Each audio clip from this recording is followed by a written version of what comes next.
When I was 19, I was a venture scout. It's sort of like Boy Scouts, only for older kids, and it's gender mixed. I decided to go to this week-long mixed scouting crew camping trip with a friend of mine. But a few days before going, my friend from Venture Scouts bailed, so I'd be going up into the mountains alone with a bunch of strangers, which was no big deal for me. I can handle myself. When I got there, I was the only Venture Scout, and the only girl. It was a little awkward, but most of the Boy Scouts were pretty nice and easy to get along with. Although they weren't used to camping with a girl, they happily accepted me as just one of the guys.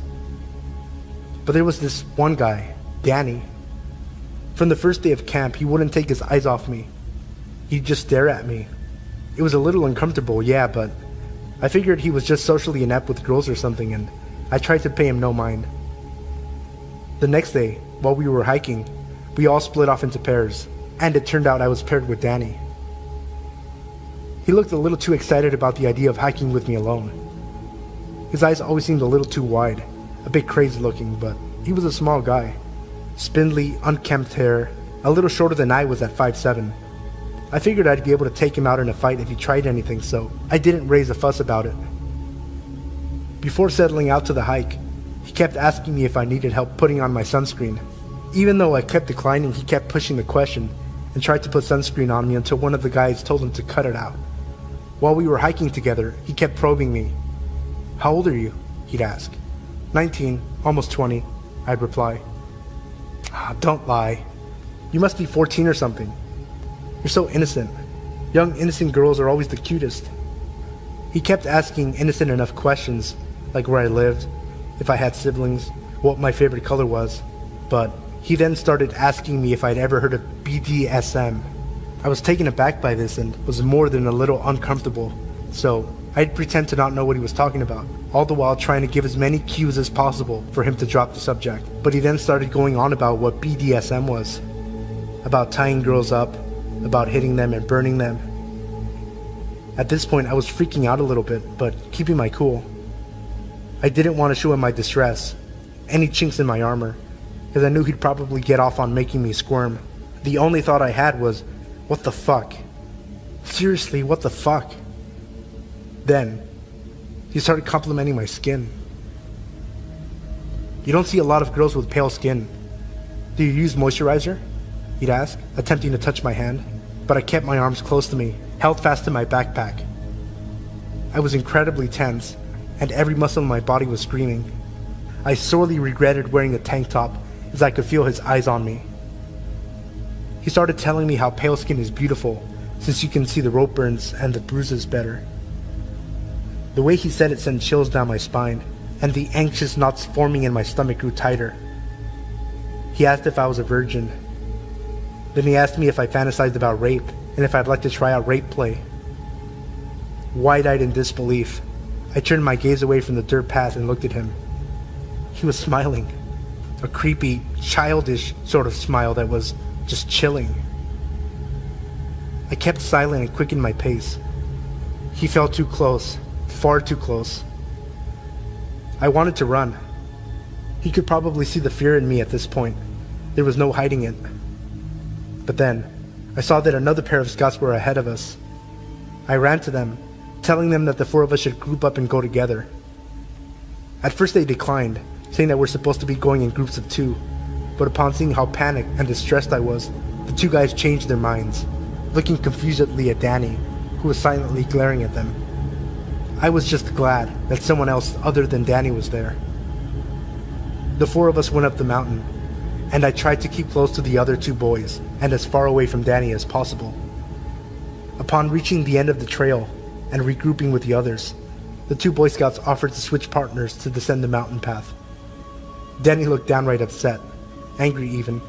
He was looking at me as if he were betrayed, but I didn't care if it pissed him off.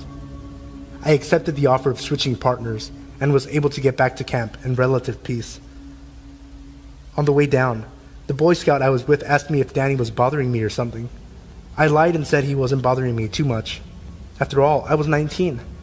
I thought it would be pathetic to get so distressed about some weird 15-year-old kid. I figured that so long as I stuck with the other guys, I'd be fine. But then, that night, I was alone in my tent. Everyone else got to sleep in pairs of 2 or 3, but since I was the only girl, I had to be alone in my tent. It's always a little creepy being alone and isolated in the forest, away from everyone else.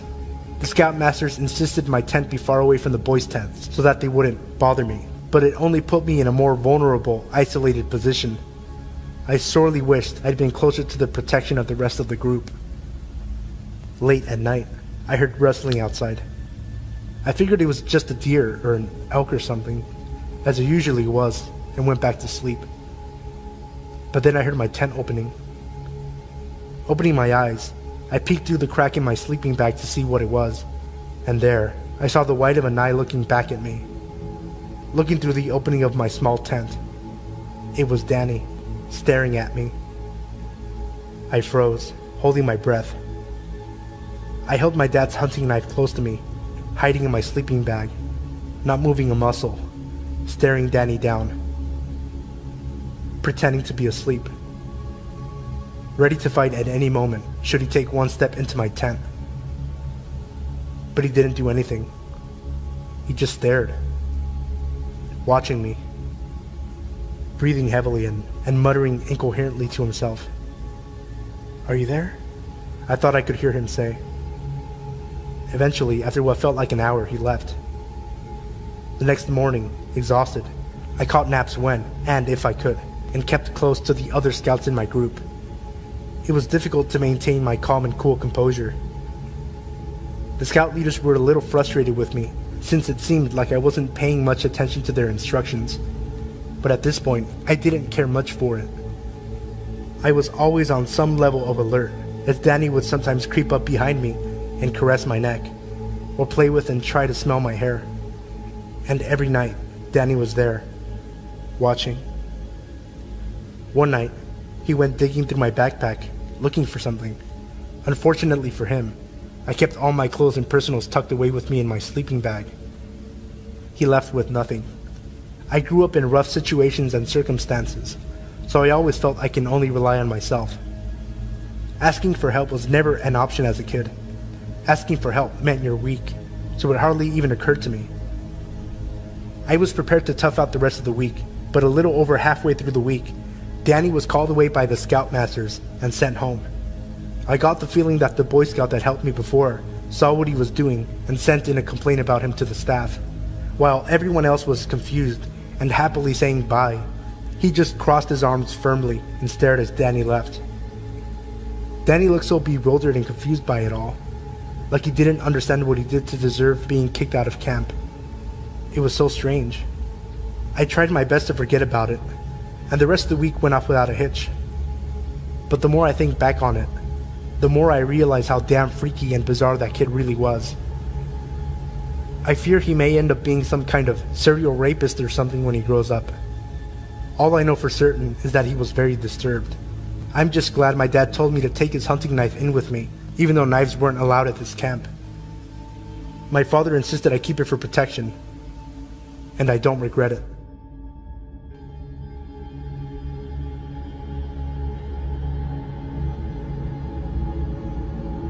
This happened to me a few months ago.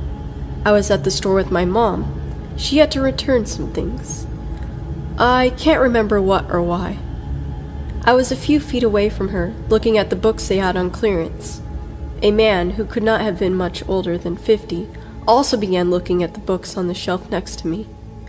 Ironically, I'm a really paranoid person, but I didn't worry too much because my mom, and about 20 other people, were only a few feet away from me.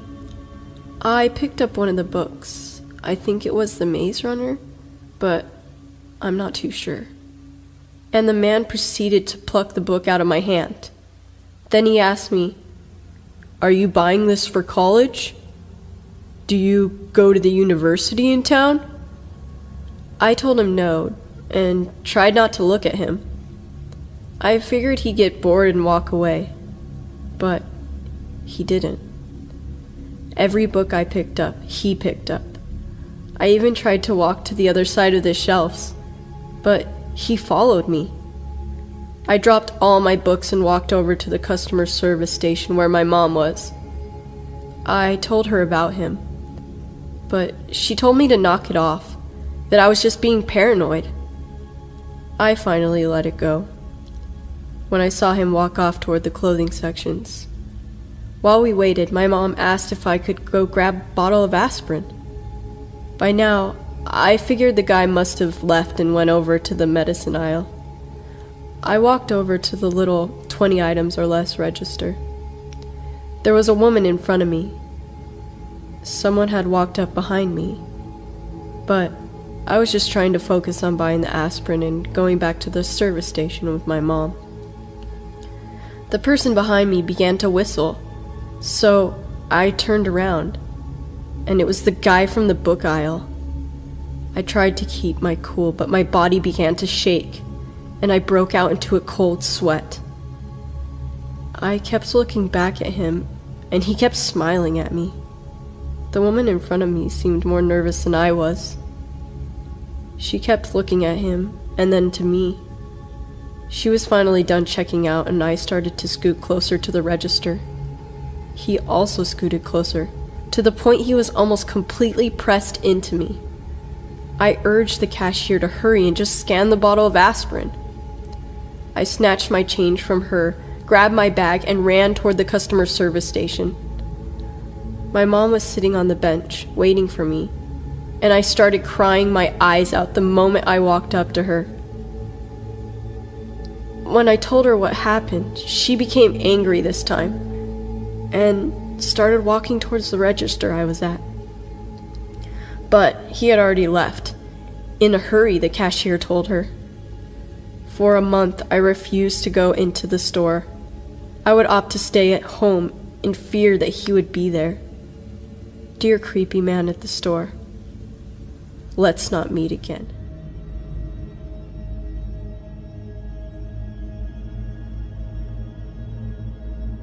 So I used to work in a public library. I absolutely loved my job and all the interesting people who came through. As with any job in public though, you do occasionally get some creeps. One night I was working a close with one other coworker, and this older gentleman comes in.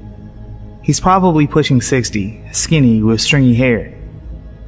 He had come from one of our other locations, as we were open later than other branches, to use the computer. I set him up on one, and within minutes he was at the desk, asking to exchange the headphones he'd purchased earlier that day. I obliged without thinking anything of it. As I handed them to him, he grabbed my hand to introduce himself. He told me his name and told me how beautiful he thought I was, and that he'd love to take me out and show me a good time. Mind you, I'm 25 at the time. I politely declined, and he storms back to his computer till closing time, where upon leaving, he mumbled some very choice words under his breath. The next day, I was working again, but setting up for a program in the conference room. One of my good friends who I work with came running in and told me some old dude came barreling through the library, mumbling about the girl with dark hair. She came to warn me, but luckily I was heading out for the night. She called me after I'd gotten home to inform me that some dude, turned out to be Creepface, called and asked if and when I was working again. At this point, I was becoming legitimately concerned and contacted my supervisor about how to handle this. She told me to contact security and do what I felt best. The next day, I was at work and I was on edge constantly. I had my husband on standby and a good friend of mine who happened to be off that day to hang around the library for the last leg of my shift. And lo and behold, Creepface is making a beeline for me. I run to the back office, locked with a security code, to hide. He followed me the whole way, then waited outside the door, preventing me from coming back out front for almost an hour. The maintenance guy comes to the back to check on me, where I start hyperventilating when I heard someone touch the door. I told him the scenario, and he told the dude off and never to come back. I had a friend and family follow me home for weeks to be safe, and I always took a different route home. One of the more terrifying experiences of my life. So creepy old dude, let's not meet again.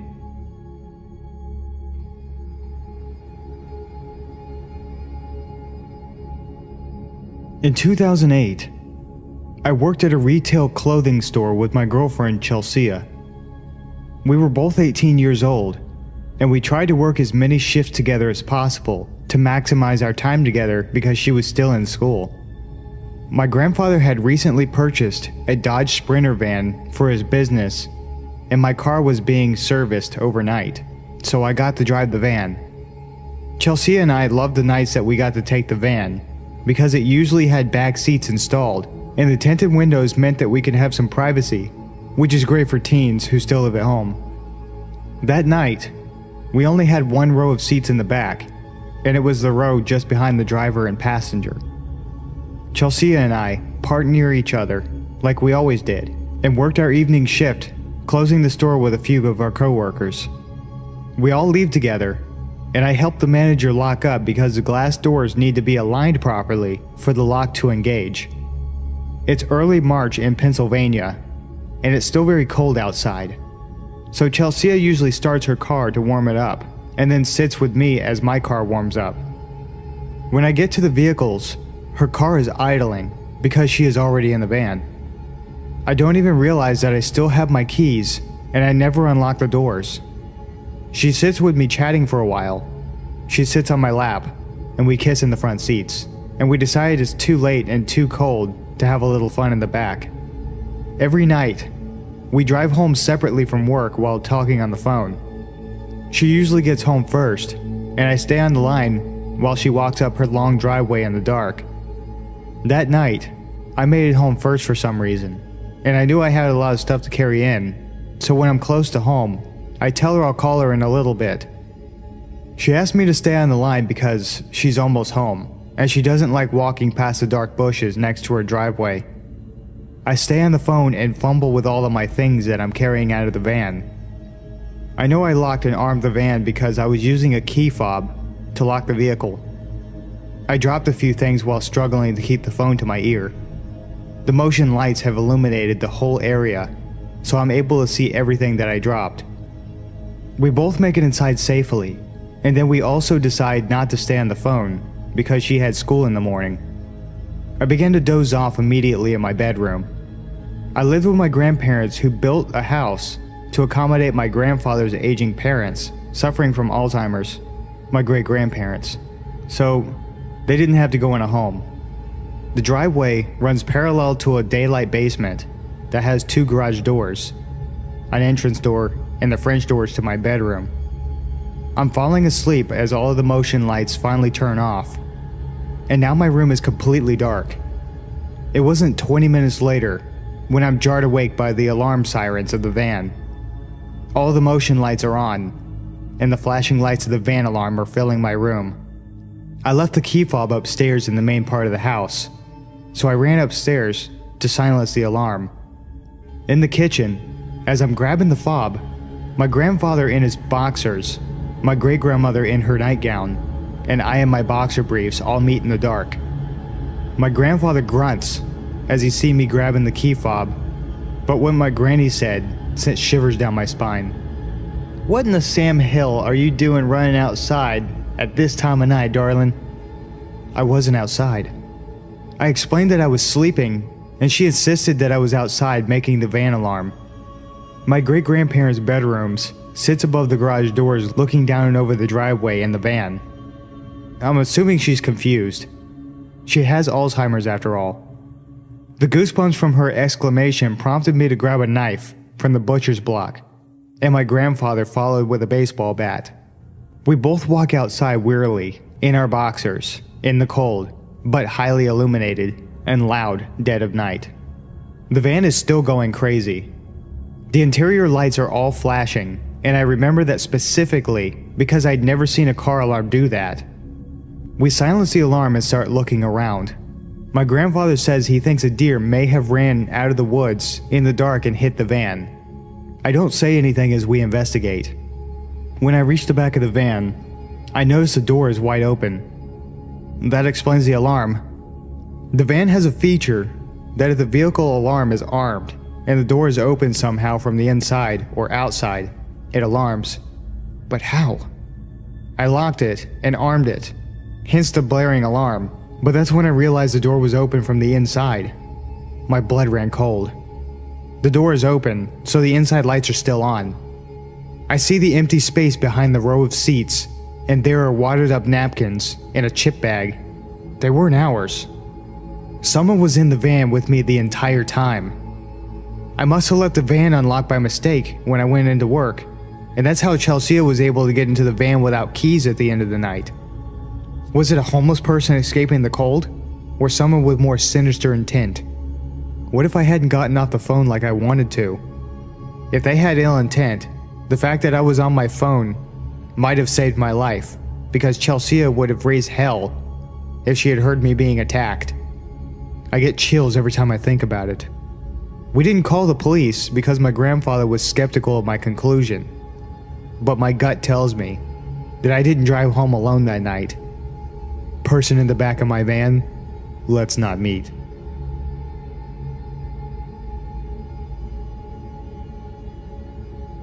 Just the other night, there was a windstorm that blew through my town. The wind was accompanied by a downpour of rain. Having grown up on the coast of Oregon, I'd fallen in love with the sound of rain, especially when it's hitting the cement patio outside my bedroom window. So I had my window open, so I could hear the rain better, and settled into bed, curling up in my blankets and trying to fall asleep. Not long after settling in, I heard what sounded like nails, or claws, scratching at the cement. This wasn't entirely out of place, seeing as I have 2 wolf hybrids who usually sleep out back at night, so I brushed it off and tried to drift off again. Not much later, I hear it again. I opened my eyes and focused on the sound. The more I listened, the more it became obvious that this wasn't Kova or Anya.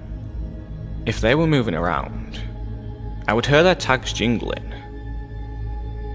I would hear the distinct pattern of them walking. But this was as if someone was taking their nails and scratching at the cement. Being too lazy to get up and put pants on to check if the dogs were inside, I texted my stepdad and asked if he let the girls out or not. He told me no, that since the wind was blowing so hard and there was so much rain, he brought them inside about an hour ago.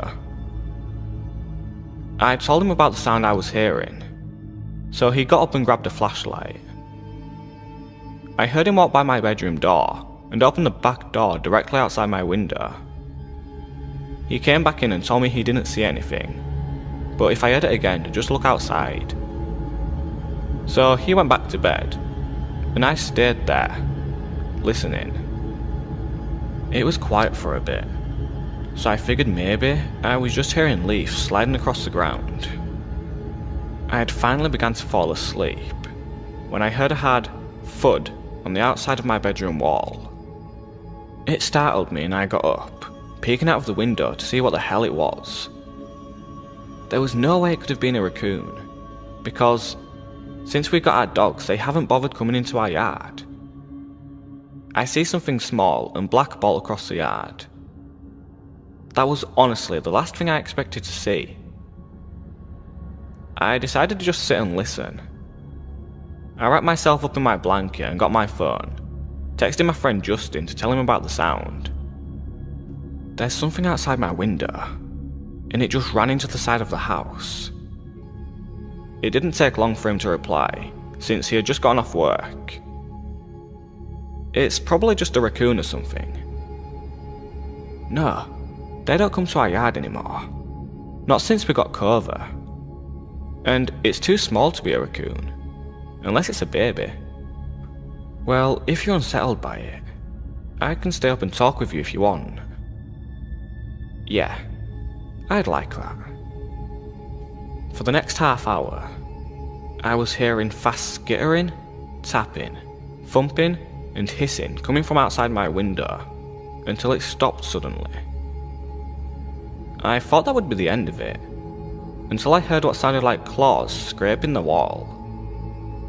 Pressing my ear to the wall, it sounded as if something was slowly crawling up the side of the house. Justin! Shit, it sounds like it's climbing up the wall. Dude, it's under my window. What the fuck is this thing? Shit, that's creepy. Just try to relax. Thanks, man. Real helpful. Continuing to listen, the sound stopped and I was thinking I was just tripping myself out. Until I heard a soft tap, tap, tap on the glass. By this point, I'm freaking the fuck out. Justin, it's tapping on my window. It's tapping my goddamn window. Of course. Now of all times, he doesn't answer. And I yell for my stepdad, who is snoring like a bear in the other room. But almost as soon as I yell for him, my 2 dogs come bolting into my room, barking and growling. As soon as the dogs came in barking, I heard whatever it is hiss and scrape down my wall, before I heard the grass in the yard being disturbed. I was sitting in my bed, freaking out as Cobra and Anya lay beside my bed and stare at the window. After a few minutes, I get a text from Justin.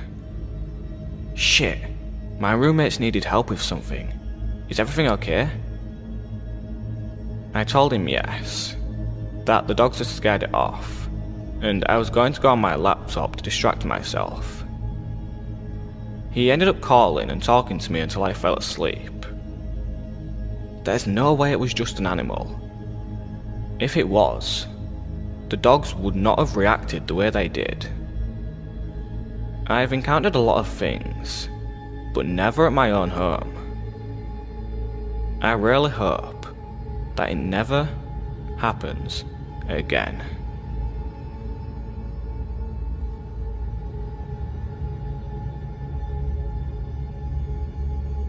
When I was a sophomore in college, I lived in a small but beautiful historic studio apartment in a small East Coast city that had somewhat of a reputation for crime/danger.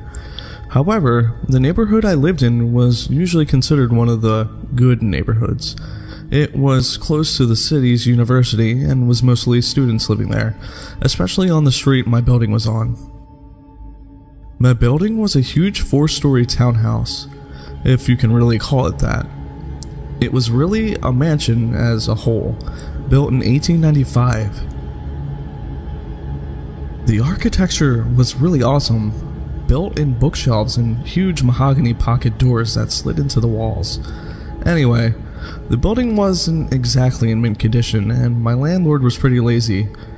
He would always come by and check up on things and make promises to get the place fixed up a bit, but never really did. The apartment I was renting was on the first floor, my front door immediately on the left as you walked into the building's door on the street. This door, the building's front door, which from the street opened to a small lobby area with one door in it, mine, and a staircase to the other apartments upstairs, was huge and heavy and was never locked. In fact, you couldn't lock it. So, basically the door to my apartment was open to the street.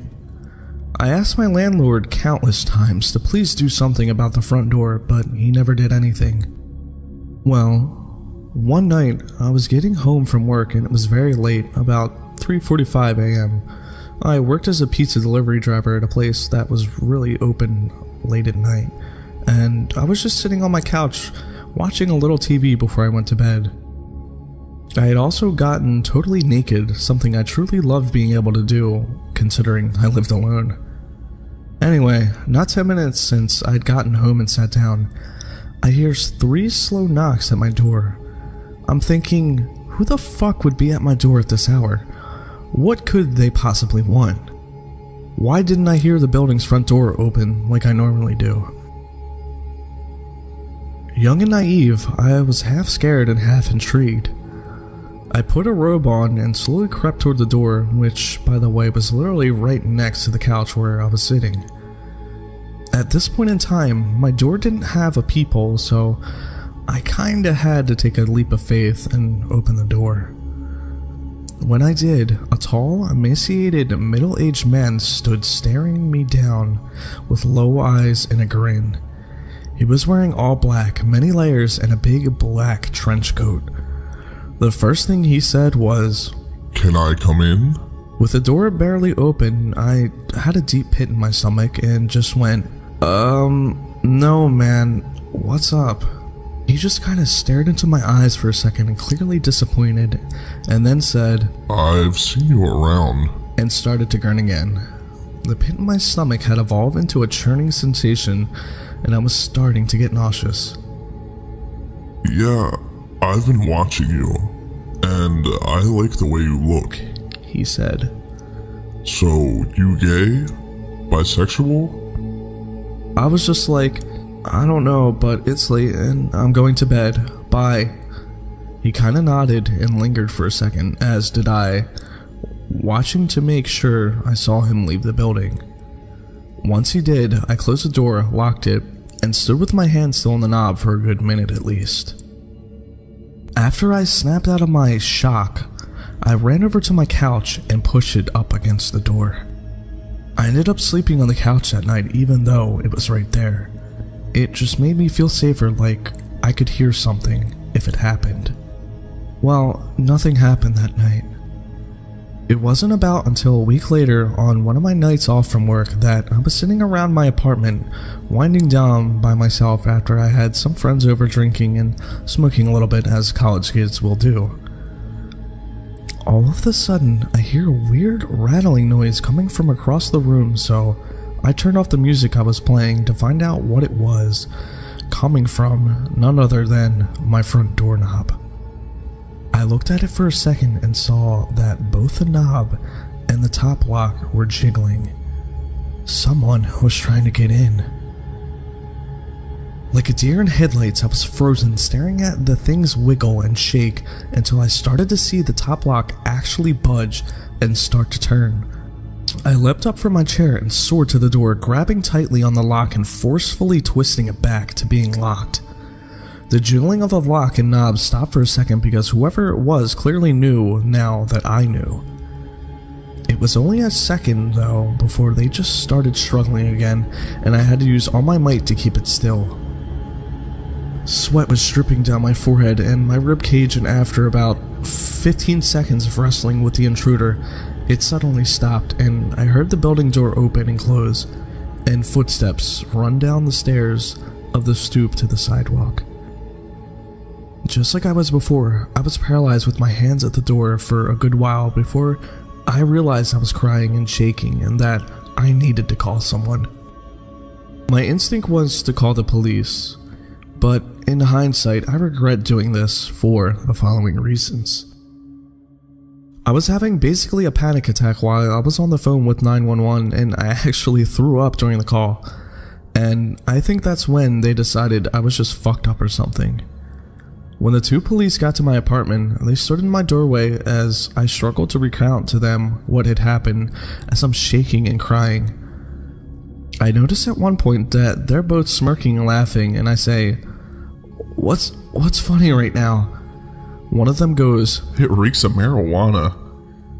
I was just like, okay, and basically argued with them after that. Long story short, they ended up confiscating a bunch of shit from my apartment and basically turning the whole situation into a little mini drug bust. Although they said they weren't going to charge me with anything, just take my shit. Nothing about this attempted break-in besides keep your door locked. I hate to make this story so long, so I'll try to keep the last part short. Basically, this same scenario happened one more time about 2 weeks from the last time. Only instead of calling the police, I called my dad, who raced down in an hour, 2-hour drive from his house to this place, with a crowbar up his sleeve. Unfortunately, by the time he had gotten there, whoever it was had already left. My dad ended up cussing out my landlord and demanding he get the door fixed and install a new lock and a peephole on my door. He did make this happen within a reasonable amount of time, and I also got one of those bars you wedge between the doorknob and the floor, as well as an aluminum baseball bat to protect myself, so I felt a lot better from then now on. Needless to say though, I ended my lease for that apartment a month early and never moved back to that street. I never found out for sure who was trying to pick my locks and if it was that guy who had come to my door the first time, but whoever it was, let's not meet.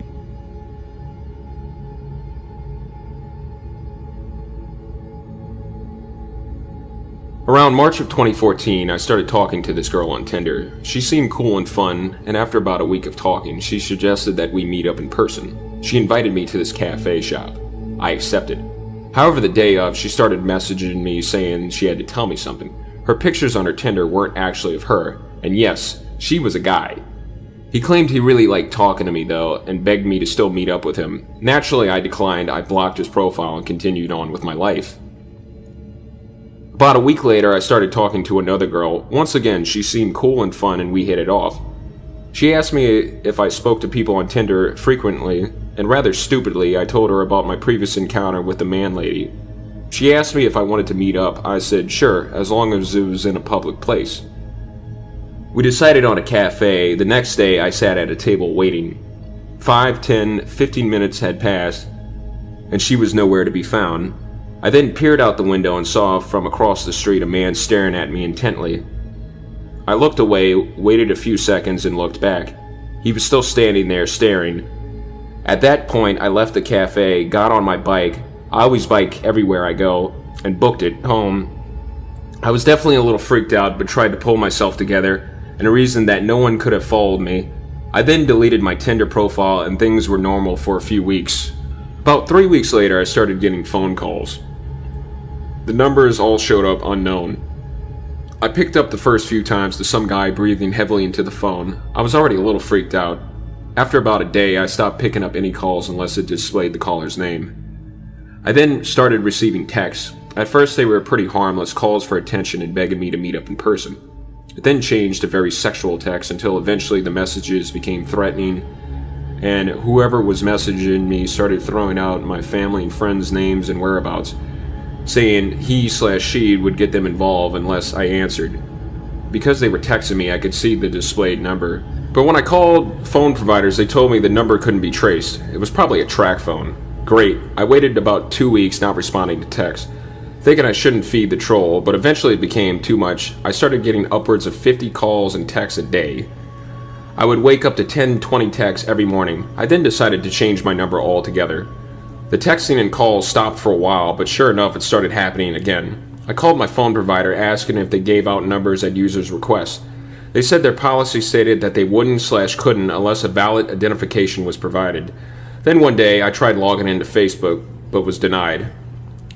Within a day, friends started contacting me asking me what the hell I was doing, saying they were getting terrible messages from my account. In particular, one of my girlfriends was receiving messages about her mom who died years ago. I apologized profusely and told people what was going on.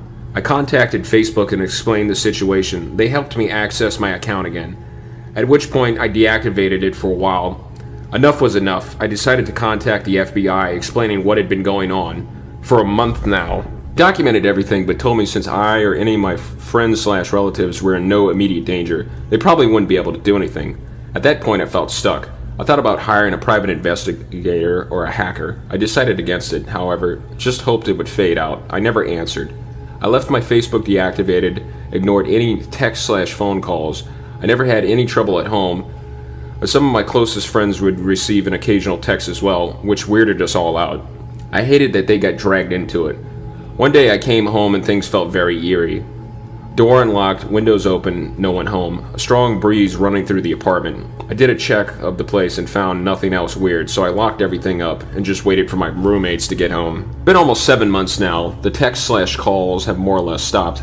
I get an occasional text, but at most every 2 weeks. At the peak of it, I was receiving almost 100 texts a day. It definitely affected my social/personal life. I became more weary of people around me and my surroundings. I just felt like I couldn't really focus on anything until this stopped. Work was very difficult though. I tried to maintain my composure as best as I could. Everything was just weird. Life was weird. I've since stopped using all forms of dating apps/websites. Things are getting back to normal. At this point, I just wanted to put all this behind me. I'm moving at the end of this year, so it'll be nice to have a fresh start in a new place. I'm not going to sit here and say all dating apps are dangerous and no one should ever use them, but definitely cover your bases. Ask more questions before meeting someone. FaceTime them first, Skype, anything. I was naive about it, and I regret it. Be safe, stick close to your friends, and try meeting people in more traditional ways. Weird Tinder stalker, let's not meet.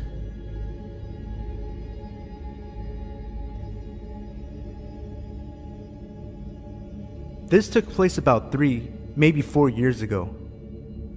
It was a calm winter evening, and my parents were gone for a couple of days on Christmas Eve to relax after a very tiring last day at work. It was just me, my video games, and my dog, Chase. I'm a 14-year-old male, 6'1" at the time, so I was a pretty big dude for my age. I had taken up MMA, and I had also started going to the gym for a couple of years by that time, so I could take care of myself if needed to. Now, back to the story. I was home alone, playing some Battlefield on my PS3, all chores taken care of. My dog is fed and lying next to me. I did my usual routine as every other night. Played some PS3 until about 12:30 a.m. Wash my teeth, mess around on my phone for a bit, and then go to sleep. It was about 1:20 a.m. I was on my phone when I heard something. Like faint footsteps going around my backyard, onto the left side of the house, where the bathroom window is. It's basically like this. To give an insight of how my house is from the inside, there are 2 floors. The first is where the kitchen, living room, and bathroom are. There's a staircase to the left of the bathroom door, which goes upstairs to the bedroom. My room is the first door to the right, as soon as you walk up the stairs. My parents' room is a few steps to the left. Chase is a very protective dog, so when he hears anything, he stands up and bolts it downstairs to the front door. Only now, he just stood up and went to the start of the staircase, just staring down onto the bathroom door. As soon as I exited my bedroom to check out what was going on, I heard what sounded like the bathroom window shuffling. I froze. Slowly, I made my way into my bedroom, calling Chase behind me with a hand gesture. I turned off the lights in my room, as they were the only ones on in the house, and I made my way to the staircase again. I don't know why I did that. Dumb move, I know, but I did. So yeah. I crouch walked down the stairs, and on the second to last step, the bathroom window opened, with a slight thump as it hit the top of its frame. Right then and there, fight or flight kicked in. If I made a run for it, there was a very high chance he would see me, and I didn't know if he had a gun on him, so I stood there, unarmed, with my only options being whatever I had learned over the course of 5 years of MMA and my dog. I waited for what seemed like a minute, which in real life couldn't have been more than 10 seconds, and then I see him. Black hood on, black skinny jeans, black all-stars, and long, greasy blonde hair. He hadn't seen me yet, but if he turned around, me and Chase were ready for a fight. He turned around, and as soon as his eyes met mine, my fist had already connected with his bottom jaw. I hit him hard enough to hit his head against the wall. He then proceeded to lose consciousness with Chase growling on top of him. After that, I called my mom, and then the cops. The police showed up in 10, maybe 15 minutes, and they arrested the dude. My parents arrived the next day, never to leave me home alone again.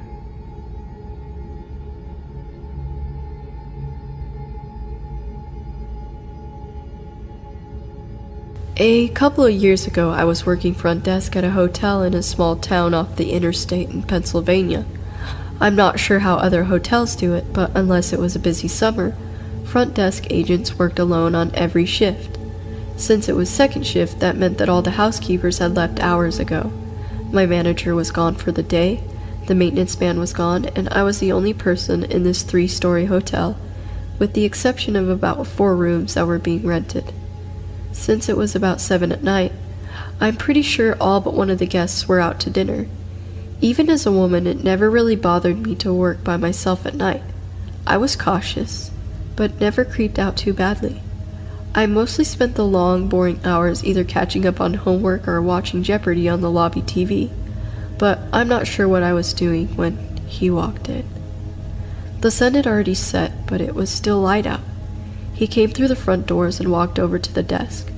I couldn't see his car anywhere, which was odd since usually check-ins parked under the overhang to unload luggage. I didn't think much of it and asked him how he was doing. He was maybe 5'8", medium build, dark hair, glasses, looked like a normal 20-something kid. He said he wanted to know if I could help him, and proceeded to go into a very heartfelt story about how he had been to other hotels off this exit, and they all turned him down. He said his sister ran away from home a while ago and that he came all the way to California to pick her up, from, I think, New Jersey? Being that he wasn't from California, it was starting to be gross winter weather here. I laughed a little and said, "Yeah, sorry it's so awful here." He paused. He stared at me completely stone-faced, as if I had just made a joke at his expense. "What do you mean?" "Just the weather," I tried to recover. I was used to making worthless small talk and jokey observations with guests, but nobody had ever taken anything I said casually or so seriously. "It's not exactly California weather outside." "I love it here. I think it's beautiful," he said, and again stared. I didn't know what to say. Think about it. What would you say to that? I tried to laugh it off and said I'd trade him, but he just stared. Finally he goes, "Anyway, the reason I'm here is that I've been driving almost non-stop for a couple days and I've honestly got almost no money to me." Here it comes, I thought. Some guy is gonna ask me for a room at a crazy low rate because he sees the parking lot is almost empty. Before I can say anything, he continues, "I don't want a room, I just need a place to take a shower really quick. I swear I won't touch anything or mess anything up. I honestly just need a shower really badly." I thought about it for a minute. At the time, I hated my manager. I knew she'd never allow it. And for whatever reason, nothing in my brain screamed stranger danger, so I finally agreed.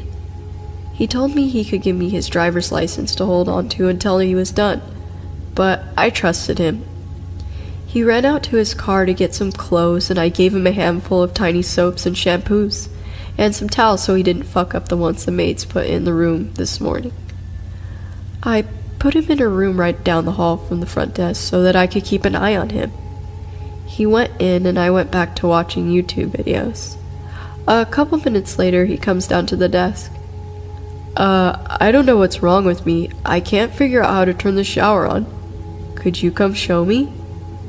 I'm sure you're thinking exactly what I was thinking when I looked back on this situation, but no, I didn't see why this was a dangerous situation at the time.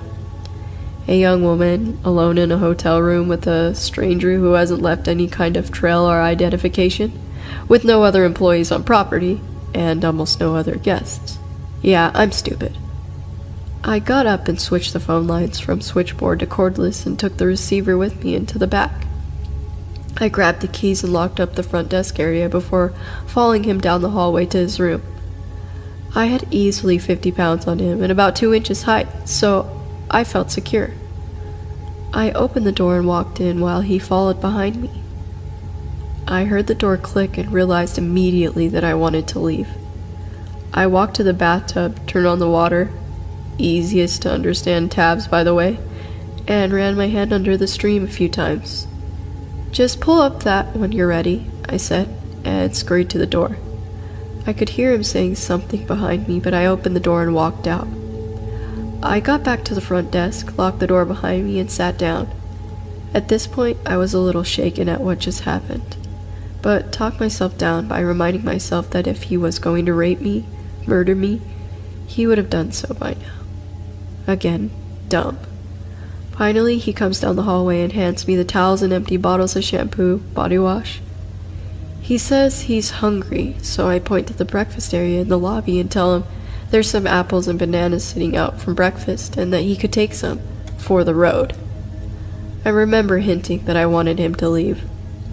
He walks a few yards over to the counter and grabs a banana and an apple, then comes back to the front desk. "What did you say your name was again?" Queenie Frostine," I said hesitantly. He could see my name tag. How old are you? 23. Could I ask you a question, Queen Frostine? He seemed so confident, almost robotic, like this was Groundhog Day, and he has relived this uncomfortable, awkward half hour 50 times before, and has no reason to think anything is weird or spooky or inappropriate. I was standing now, and I moved a little farther from the desk, casually putting my back against the wall and adding another foot or so of space between us. Do you have a boyfriend, Queen Frostine? I said I did. He asked me, really? I wasn't lying, but perhaps he thought I was. I wondered. I assured him I did, and he gave me an odd look. The best way to describe it is that he saw something funny in his head and was amused by it, but more amused by the fact that he was the only person who could see it. That's really weird, he continued. Why is that? I asked. He told me it was weird again, and I racked my brain trying to think of what he meant. Was he implying that I am ugly? Did he think I was a lesbian? Any and all solutions came flooding over me so fast, yet none of them fit. Why is that so weird? It just is, he smiled a little. Okay, I let out.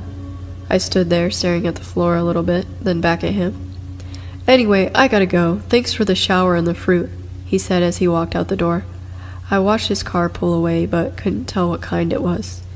It was that weird kind of time in the early winter where it goes from dusk to pitch black in what feels like 10 minutes. I sat back down, rattled. I couldn't believe how uncomfortable I was all of a sudden. My stomach burned inside and I was relieved that he was gone. For the first time, I felt really truly scared in that hotel by myself. I got up and ran to the laundry room that connects to the front desk.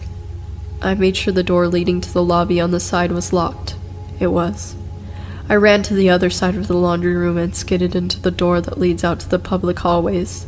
I checked to make sure that it was locked. It wasn't. I usually didn't lock it on the off chance that I'd go to the bathroom and forget my keys some night. I slammed it shut and latched it. The phone rang. I walked over to pick up the cordless that I'd laid next to the switchboard. Thank you for calling. This is all the further I got. Hey, Queen Frostine. I paused for a second, shocked that someone messed up my spiel. It definitely wasn't my boyfriend's voice, nor was it maintenance man. It's Adam. I was just there. I could literally feel my heart sink. I looked at the door but couldn't see him there. The darkness on the outside unsettled me. I sneaked behind the door to the front desk and into the laundry room. I didn't know if he was outside watching me, but I didn't want to be seen. I mumbled and, oh, hey, trying to be casual and failing.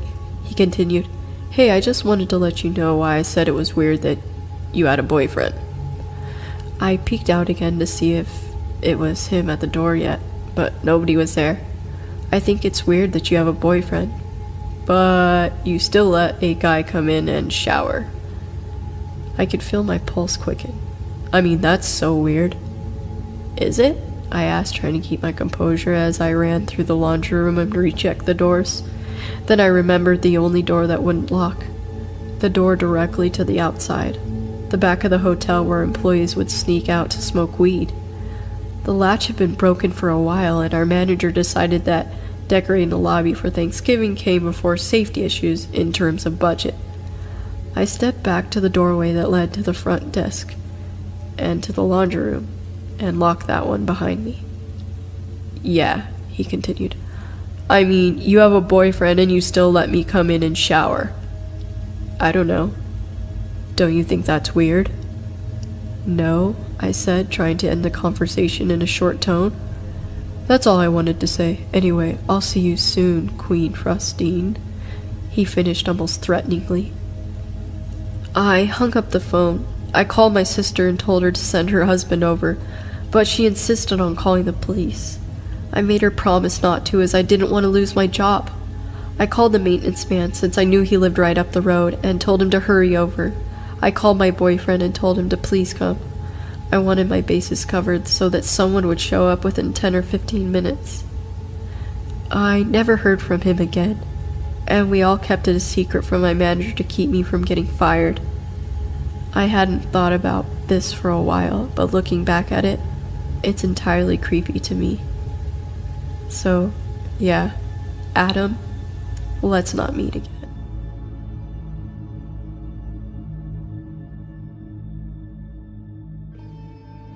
About 3 years ago, I moved into my first apartment. I lived alone on the first floor of a 3-story shotgun house built in the mid-1800s. The house was beautiful, albeit a little creepy due to its age. It was on the nicer end of a rough neighborhood near the university I was attending at the time, and break-ins were pretty common. But I always felt safe because my landlord and his wife lived in the 2 floors right above me. They were in their late 60s, but it felt good to know that I wasn't totally alone. It was the first fall I was living there, and the days were getting shorter. On this particular evening, it was already good and dark outside by 6 p.m. I was in the kitchen making dinner when suddenly the power cut out. I was a little startled, but luckily the flame from the gas range was still going, so I could see well enough to grab my phone to use as a flashlight. Aside from the flame flickering under the pot of soup, the house was pitch dark. I double-checked the light switch in the kitchen, but got nothing. The only thought that occurred to me was that it was a strange time for the power to go out. It wasn't storming, and it wasn't particularly hot outside or anything. I used the light from my phone to navigate from the kitchen towards the front of the house.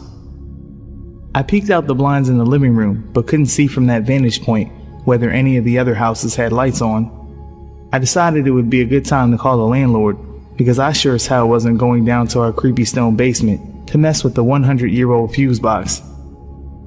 I knew they were home since I kept hearing them go up and down the stairs earlier, so I rang them up. Being older folks, they only had a house phone, and when I called it, it was disconnected. Of course, it was connected to the power. Still standing there in the pitch darkness, I wasn't quite sure what to do. I remembered the burner I left on and was heading back toward the kitchen when I heard their front door slam shut and heavy footsteps in the entryway that separated our apartments. Then I heard 2 men's muffled voices. You know that primal fear people talk about when something bad is about to happen to them? I felt it. Every hair on my body stood up. In half an instant, my heart was in my throat. I stood paralyzed in the doorway to the kitchen. Luckily, I snapped myself out of it and grabbed the closest weapon I could find, a bright pink chef's knife on the kitchen counter. I'm a small woman, and certainly not strong. I had my doubts about whether I could fend off 1 intruder, but 2?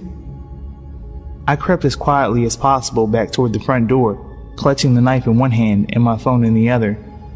I stood a couple feet from the door, and the men were still out in the entryway talking. Their voices were rough sounding, and definitely not from the area. Well, do what you gotta do. I'll be waiting in the van, said one.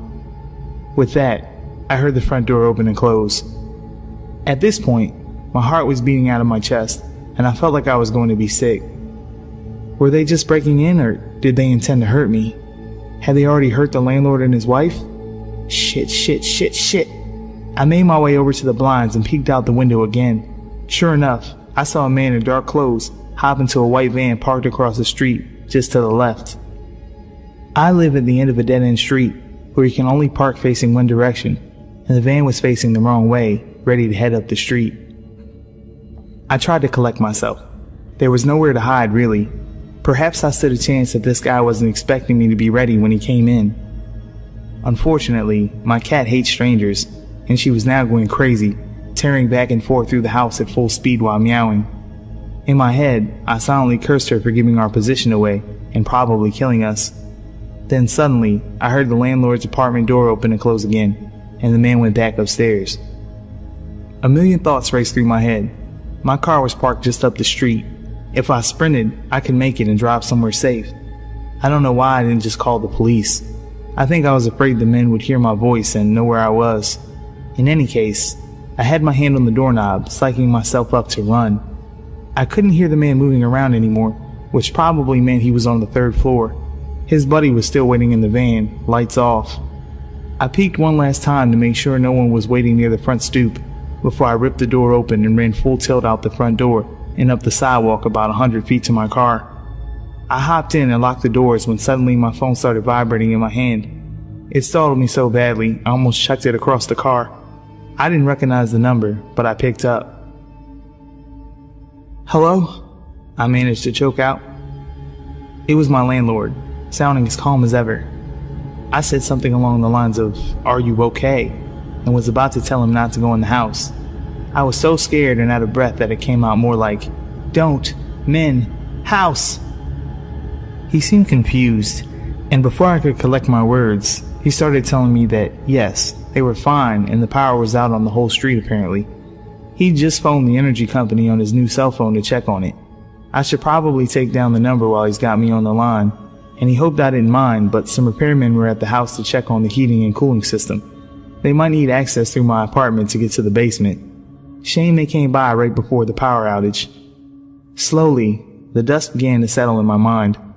I had been at the point of maybe having a heart attack and definitely wetting myself over some repairmen, one of whom was still waiting outside in the van and had just seen me haul ass up the street with a giant pink knife in my hand.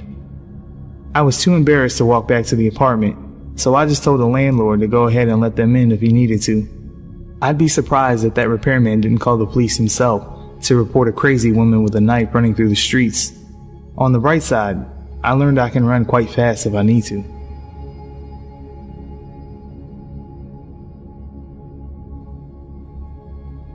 Some information about me is that I am 15 and was at the time of the encounter. I am male. My height is around 185 centimeters and my weight around 75 kilograms. It was this summer that this encounter happened. I was on vacation to my old home from my childhood in Portland. It was a fairly large home with a huge backyard surrounded by a fence. Behind that was a forest. The only problem with this house is within 1 kilometer, there is only one other home and it is empty. A girl with her parents lived there. I had a crush on her when I still used to live there, but they very rarely visit that house anymore as they live in Germany and go there in the winter. I am 15 at the moment of writing this.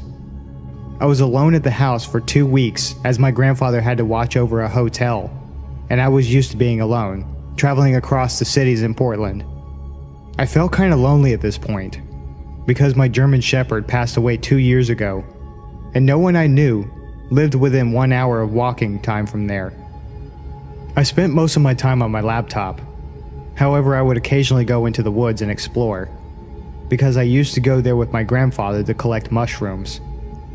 I even went to the woods 3 times that night to watch the wildlife in the forest, as it was very peaceful.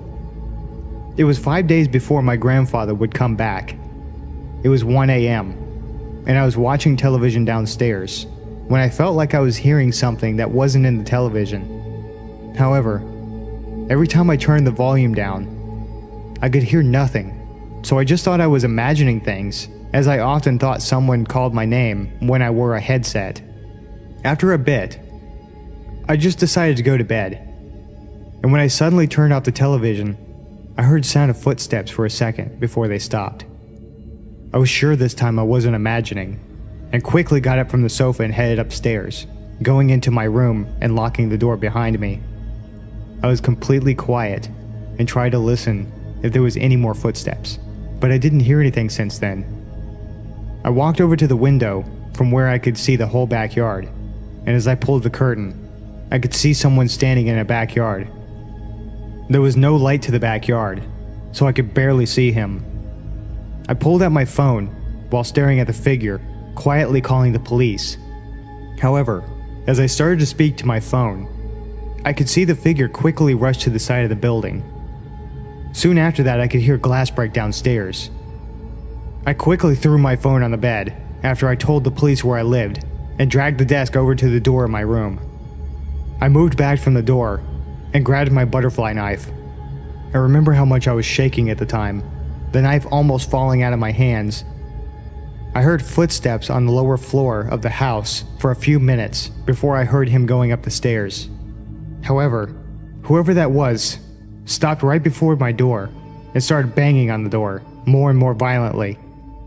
I stayed quiet in the room with my knife still in my hand. Then I heard him speak. "I know you're in there, open up!" I was afraid to do anything, I just stood there, completely frozen from fear.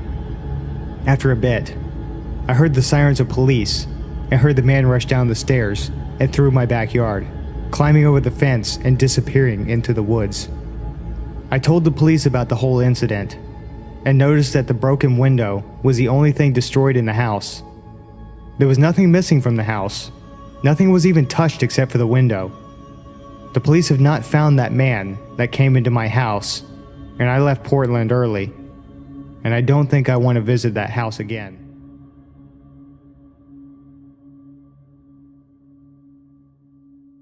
In 2007, I was 20 years old and lived with my girlfriend. Neither of us had a vehicle at the time, so when we got into an argument one night, I left and started walking the 8 miles to my mum's house to give things a chance to settle down. This was around 1 AM.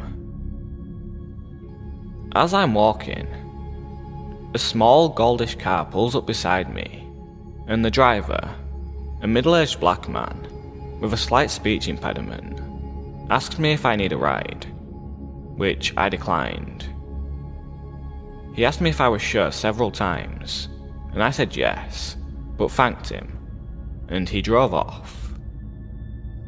For the next couple of miles, he was idling at every major intersection, sometimes honking his horn at me slightly. Every time I noticed him, I made a conscious effort not to look at him again, or invite any more of his attention.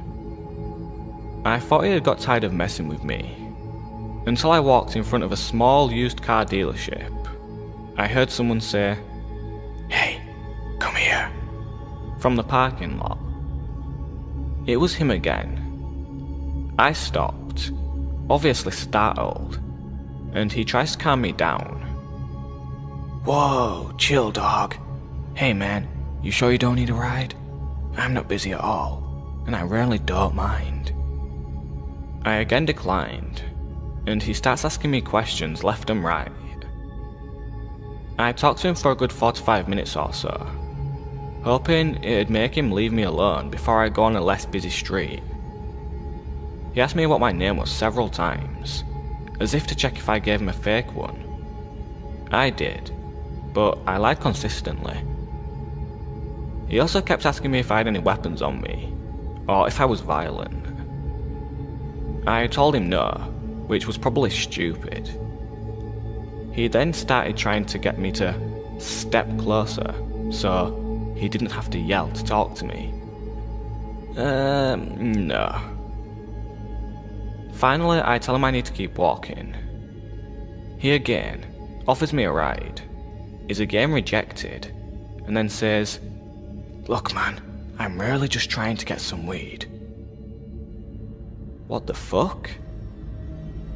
Given his behaviour and the circumstances, that seemed very unlikely. I walked off and crossed the street and zigzagged through some shopping centres to lose him. If I did, it was only temporarily.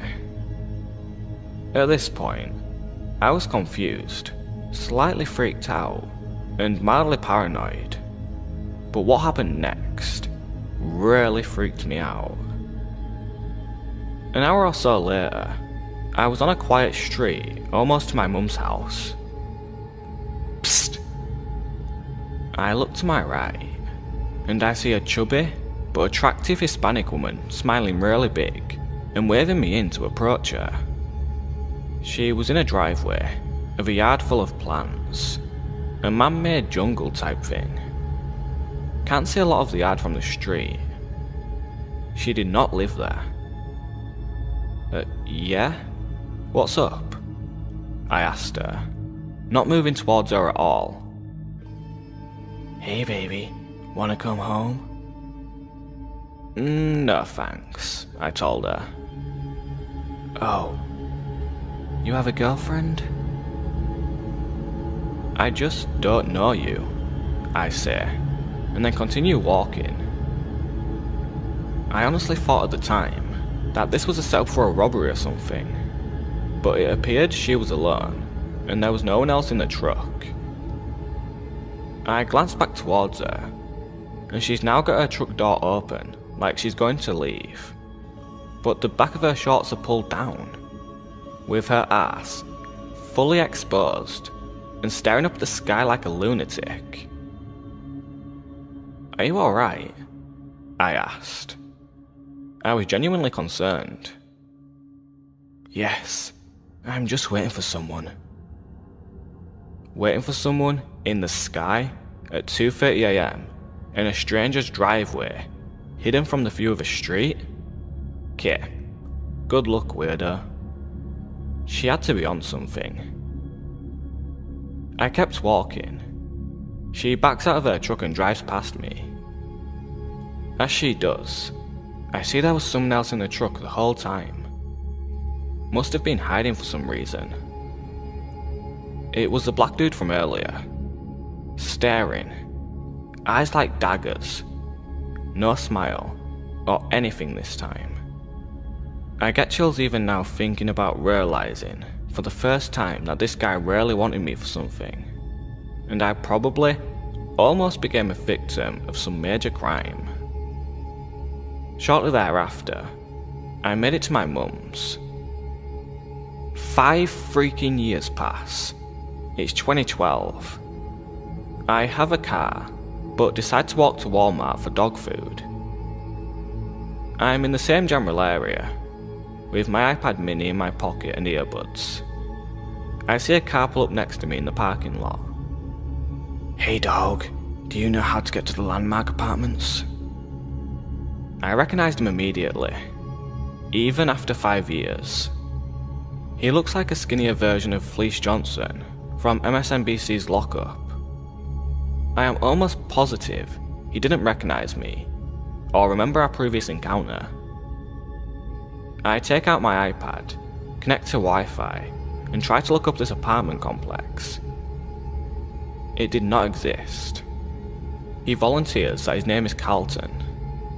I start telling him where he might want to check, but he's not interested, and starts asking me questions.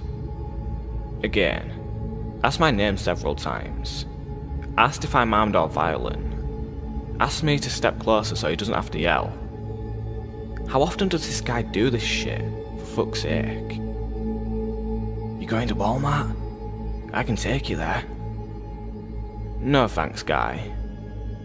He keeps trying to get me into the car and asking if I have weapons. Finally, I make it clear I'm not going near him. He starts to pull off and then stops immediately. "Look man, to be honest with you, I'm just trying to find some weed." Okay, no. Screw this. I jog to Walmart, send an MMS message to my girlfriend of his car and license plate in case I turned up dead somehow, and haven't seen him since. If he was doing this kind of thing for at least 5 years, he had to have been successful at some point. I personally hope that he was just gay and horny, but he gave off a serial killer vibe.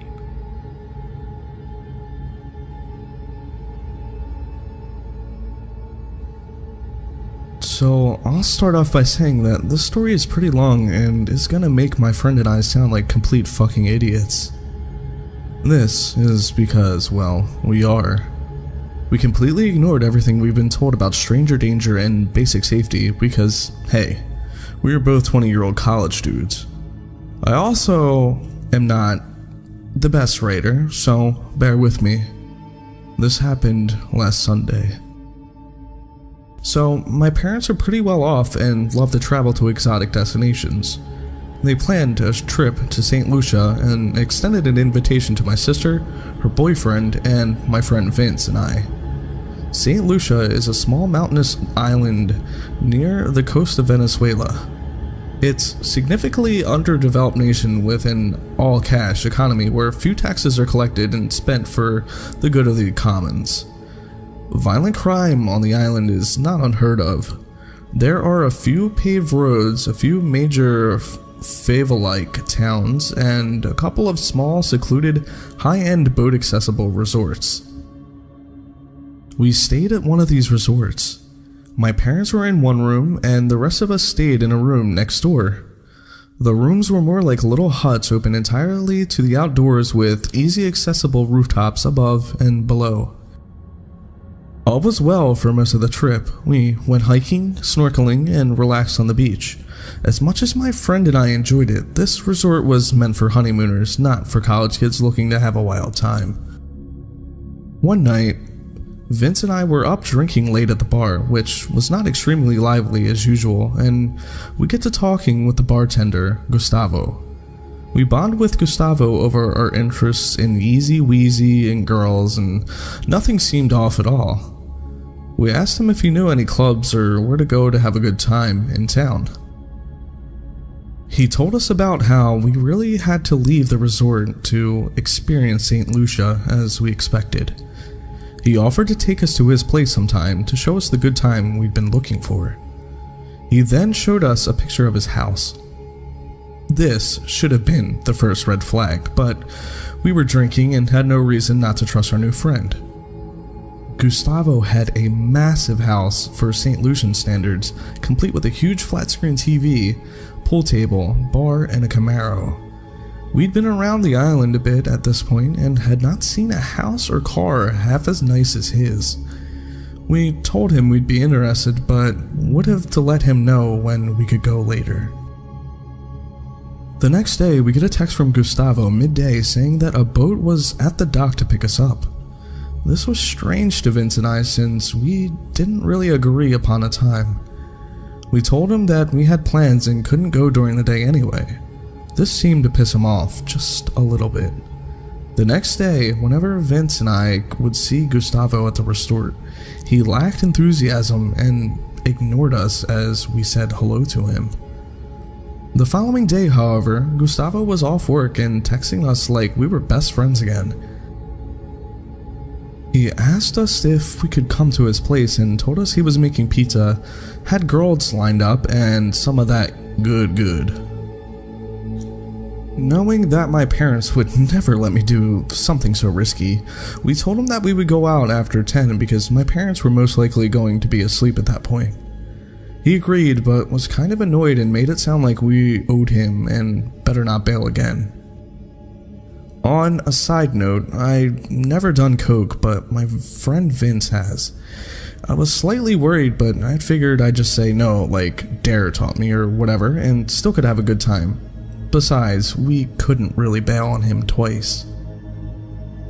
As 10 o'clock rolled around, my parents had gone to sleep, my sister and her boyfriend had gone elsewhere, and Vincent and I had finished up pre-gaming at the bar near the dock until it closed for the night.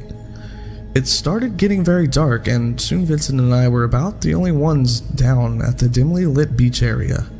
This is when things really started to get sketchy. Around 10:15, we get a call from Gustavo saying something along the lines of, "The plans have changed. The boat taxi is no longer being arranged through the resort. My guy is coming to pick you guys up. The fare is going to be a little more expensive now, around $100 plus tip. He's nice, but he has a little temper, and he's in a hurry, so don't piss him off. Look for the green and yellow boat and just get in." The unfamiliar flat and low tone of his voice that he used sent chills down my spine, and suddenly we knew we were in serious trouble. We only had $140 on us together and immediately agreed that we would wait for the boat, give him the cash, and say we couldn't go anymore.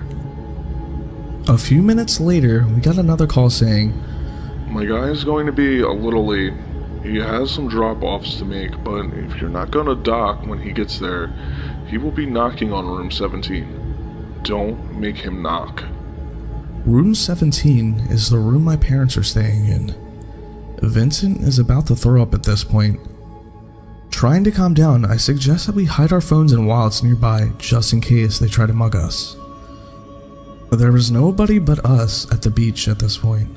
I could barely make out some small boats far out in the bay, but they hadn't moved in a while. We were standing on a small rock peninsula at the side of a cliff surrounded by black water with a single dim lamp overhead. We cannot run and we cannot hide. My parents and my sister and her boyfriend may be in serious danger if we do. 11:30 p.m., we get another call from Gustavo. There will be 3 boats coming. Just get in. This is now obviously fucked. We are fucked. We are so fucked. Why the fuck are there 3 boats? Vincent and I are pretty skinny guys. There's no way we could fight more than one person. It's the perfect kidnapping, I thought to myself. Vince and I are weak young adults who come from apparent well-off families, who didn't tell anyone where they were going or what they were doing. Gustavo knew all of these things and obviously had the resources and connections to pull abduction off, or worse. I spot what appears to be a security guard making rounds down the beach a ways and immediately walk as fast as I can to him with Vincent. I explained, without using Gustavo's name, that we were supposed to be picked up by 3 boats and we feel extremely uncomfortable after recent events and just want to pay the boat captain and leave. My hope was that if we did get kidnapped, at least one person would know where the fuck we went or what happened to us. He assured us that no boats come around this time of night and we shouldn't wait too much longer. We walk not 100 feet before we get the single most chilling text I've ever read. Did you just talk to the security? Vince and I both froze and stared at each other for a few seconds. We decided to reply and said we were just chatting with him and heading back and that we can't go anymore because it's too late. He quickly replied, "Don't worry, haha." We replied, "Seriously, don't send the boats, we're not going anymore." Once again, his response was, "Don't worry, haha," followed by another "Don't worry, haha," and that was the last we heard of him. I've seen this shit in the movies. Coke dealers don't usually treat rats very nicely. Maybe Gustavo knew that I didn't use his name, and maybe that's why we were able to get out of that mess. Was the security guard in on it, or were we being watched the whole time? I will never know. Not knowing what to do, Vincent and I started climbing the few hundred stairs up to the mountain, back to our room with purpose. It was dark now, with the only occasional dim lamp along the way. Every single sound, every single movement in the surrounding jungle scared the living shit out of us. I've never felt this afraid in my entire life. We get back to the room, lock the door, and I go out to the patio, silently watch the climbable roofs like a fucking hawk. Vincent swears that he saw hands on the edge of the roof, but they were gone when I pointed my phone's flashlight at them. For the next 2 hours, I sat there, head on a swivel, ready to fucking scream to wake up my family and fight for my life. While freaking the fuck out, I saw a meteor burn up in the clear night sky, which was easily the highlight of my night. So that was pretty cool, I guess. Eventually, we figured it was over and went to bed. Relieved to wake up in the morning without my throat slit, I relaxed a bit. Luckily, we were checking out of the hotel at 11, so we wouldn't have to run into Gustavo again. Before leaving the resort, Vincent and I wandered down to the beach to kill some time. That's when 2 large native men that didn't appear to work at the resort approached us. The larger one said, Hey, are you the guys that were supposed to be on the boat last night? You know, Gustavo? I replied, no, trying my best to sound confused. How much longer are you guys staying?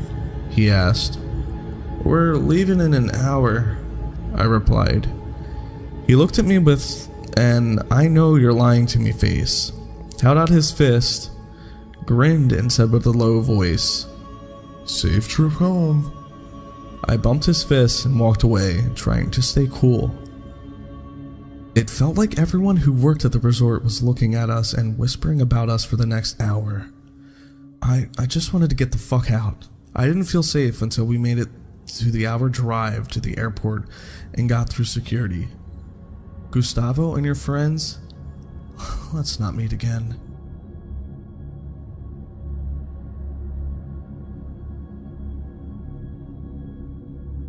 I've only ever mentioned this story in this video, but I'll never truly feel ready to go into details about what really happened that night on my YouTube channel. Just a warning, I'm no English major, so sorry if it goes off on tangents or doesn't make sense. but feel free to ask questions and I'll clear things up. Some names have been changed to protect the innocent. I was 18 at the time I got accepted into university. The same day, me and my then boyfriend got into a fight. I decided to have a few drinks with my cousin Becky, her boyfriend whom she had a child with, Eugene, his housemate, Ken, and the neighbor Hadley. Sounds like a safe scenario, right? Wrong. Around that night, we were all playing drinking games, and I thought I was having a ball in my best t-shirt without my boyfriend. This only being the second night I'd gone out since I'd moved out of my family's because of issues and only went to school, work, sports, school clubs, and the first night was going to my cousin's birthday.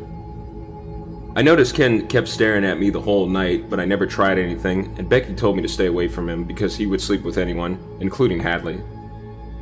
I wasn't going to sleep with him because of a disagreement with my boyfriend. It got late. Becky asked if I wanted to stay at Dad's house while she was away or sleep in the spare room. I told her I felt a lot safer if I slept in the same room with her and Eugene, since I always got a creepy vibe in the spare room since it was small, cold, and cramped. My half-sister used to have the house before my cousin got it, and it used to be my half-sister's room. That was also where I watched The Exorcist. I didn't feel safe sleeping alone in my dad's house. Ken and Hadley slept on the couch. I noticed Ken kept following me around all night, making derogatory remarks. Later on in the night, Ken started licking and sucking on my feet and toes, and tries to move up. I'm paralyzed with fear because I only had one incident where I had almost gotten raped. Again, the first time I thought it was a safe environment with family. He tries to move up my leg. I pretend I'm trying to toss and turn and cover up my zipper of my pants. But he forcefully and quietly moves my hand away and goes back to sucking and licking on my feet. Eventually goes back to Hadley. I hear her giggling. Prepare myself for the worst and think if he comes back in here, I'll wake up my cousin. Of course he comes back in. I nudge and shove and shake my cousin's arm quietly, fearing Ken would do something violent if he found out. Turned out to be Eugene's. He grabs my hand, I squeeze it tightly, once again tossing and turning so Ken doesn't travel any further up my feet. Eugene apologizes when Ken leaves and tells him he didn't do anything and feels guilty.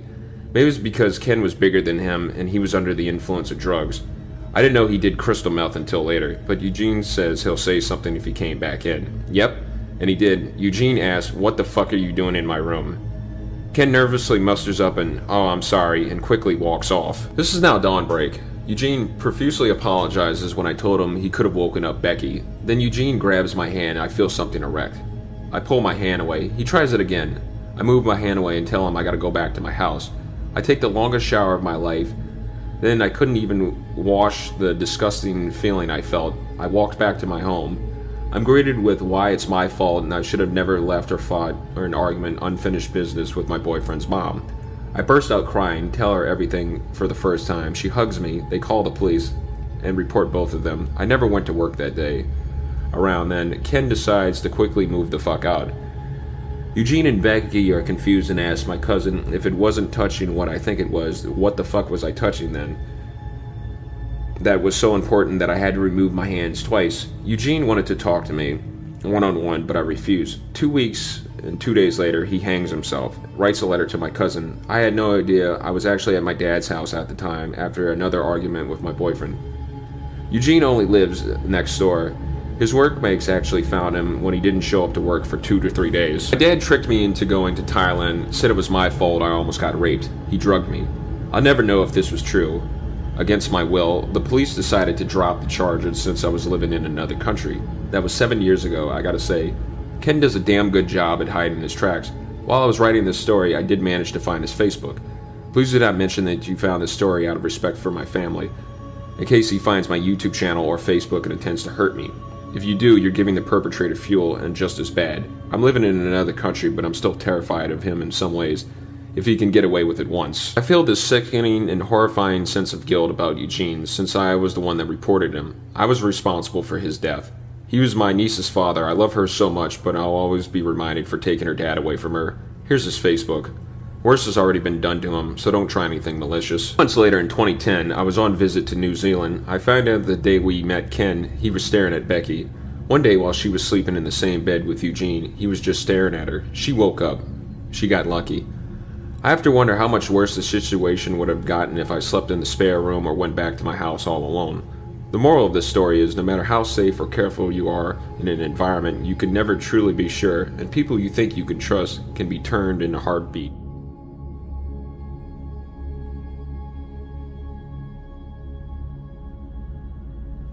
I was seeing this guy Jack for a couple of months. and when I broke it off, I thought he was okay with it. He took it well, said he'd see me around, and we went our separate ways. I lived on a dead-end street at the very end of the street. I had huge windows and knew my neighbor's cars, and I knew Jack's car. About a week after we broke up, I started to see Jack drive by my apartment and quickly pull into the back parking lot that went the whole block, parallel to the street. Sometimes I would walk outside and see his car parked at the end of the street. I once circled the block and came up to his car and asked, "What the fuck are you doing here?" His response was something along the lines of, "Just seeing if you were home." "Okay, you fucking weirdo." I went back inside. At first I let it go. I was a full-time student and worked full-time, so I hardly had time to placate a man I wasn't interested in anymore. Not to mention I was young, 19, and I for sure didn't believe or think anything bad could happen to me. After a couple of weeks, it got a little creepy, and I would find things on my car or in my mailbox from Jack. Stuffed animals, candy with notes like, "Please don't leave me," or "I'll wait." Nothing too crazy or anything that scared me. He was a good-looking guy, had a good job, and took care of himself. How dangerous could he be? Jack started showing up in my school's gym and cafeteria. He didn't go to the college, and as far as I knew, had no reason to be there. He would just watch me, and a few times, he tried to corner me to talk to me or give me a hug. This is where I started to get a little freaked. I finally went to the cops because I was just tired of him always being around. Plus, I had started seeing a new guy, and it was always awkward for me to see Jack when I was holding hands with the new guy. He hadn't actually done anything illegal, but I lived alone, and far from any good friends or family at the time, so I was a little nervous. After I went to the police, he completely changed. He would drive up and down for hours around my block. I would see him at the grocery store or the local ice cream shop, like he knew my schedule. One day, I left to go for a run like I usually do. I always went around the same time in the late afternoon and always the same route. The neighborhood I lived in connected to the Horsemen's Association. They were allowed to have horses in the city proper, so, conveniently, there was a well-maintained path for them to use to get to the forest preserve. From the start of the trail in my neighborhood to the parking lot/trailhead was about 2 miles. It went through empty fields and retention ponds. No houses or other people, but that never bothered me.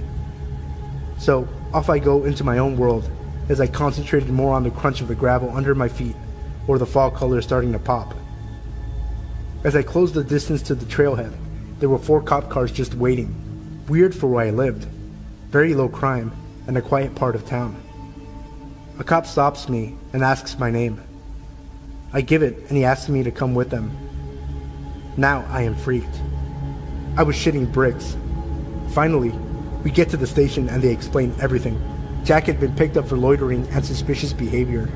I happened to live across the street from the police chief of the town, whose house sided up to the entrance of that running path.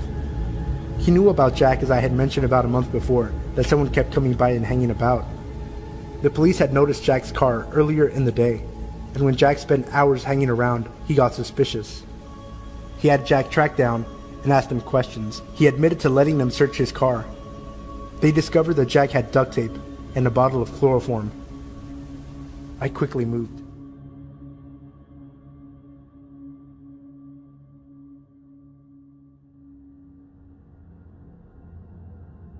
This happened about a year ago in Seattle. I was managing a coffee shop just down the road from my apartment.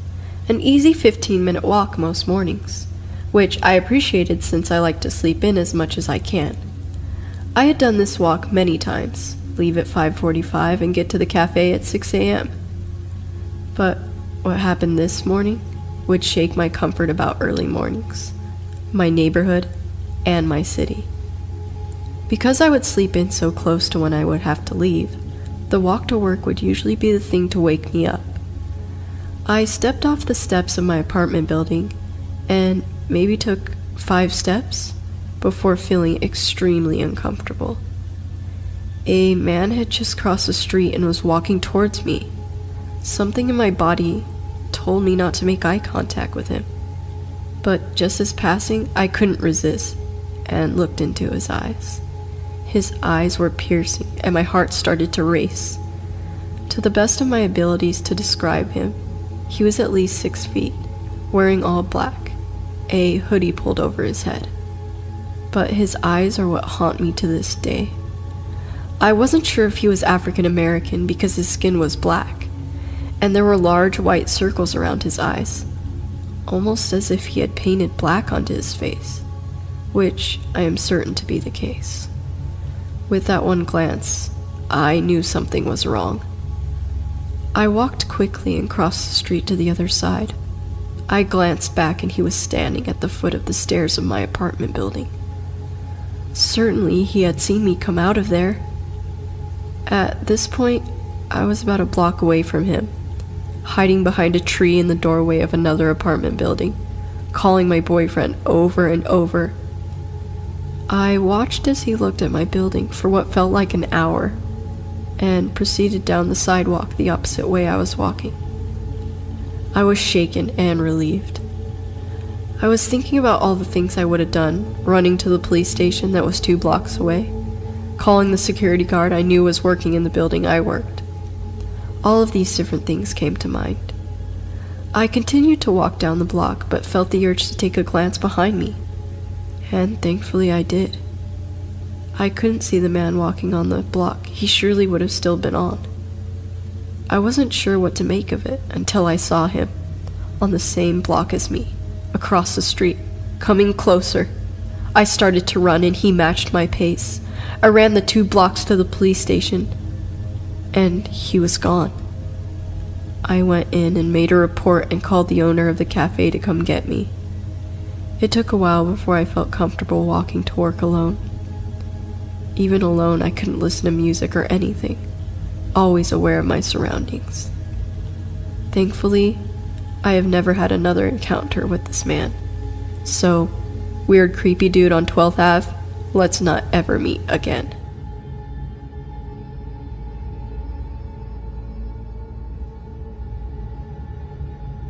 I've posted this story on Ask Reddit, but came across this sub and thought it would fit in. In my childhood neighborhood, my neighborhood's pool was larger than the other surrounding neighborhoods, so people often visited ours instead. When I was 8, I went to the pool with my sisters on the first day of summer, as I always did. When the lifeguards kicked all the kids out for the adult swim, I sat down on a pool chair next to my sisters. This guy, probably between 11 and 13, laid down on the chair next to me and said, "You're beautiful. Will you go out with me?" My sisters thought it was funny and teased me about it, so I just kind of laughed, but it made me uncomfortable. I was really shy back then, so I wrapped my body up in the towel I brought to cover my body, which he was staring at very openly. He introduced himself as Chris and kept trying to talk to me, and I was too shy to tell him to go away, so I let him keep the conversation going. Even though it made me uncomfortable, I soon forgot about it, until I went back to the pool next time. There he was, telling me how pretty I was, petting my hair, asking me to go out with him, and introducing me to his disabled grandmother, who brought him to the pool.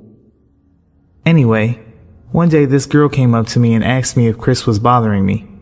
I lied and said that I didn't really care, and she rolled her eyes and joked about how he used to ask her out too, and that she was glad he'd found someone else to pine over. The girl, Elizabeth, started hanging out with me when I went to the pool, which was almost every day since I was allowed to go by myself if I wanted. She explained to me that she and Chris were good friends from a different neighborhood, but came to our pool because it was bigger and had more room for his grandmother to work on physical therapy for her legs. We became great friends and laughed about how Chris was always following us around and asking me out. One day, I noticed that Chris followed me all the way back to my house and tried to hide behind a mailbox when I turned around. As funny as that sounds, I didn't think it was funny back then and rushed back into my house. I began to notice that he was getting more aggressive and annoyed with me for refusing to date him.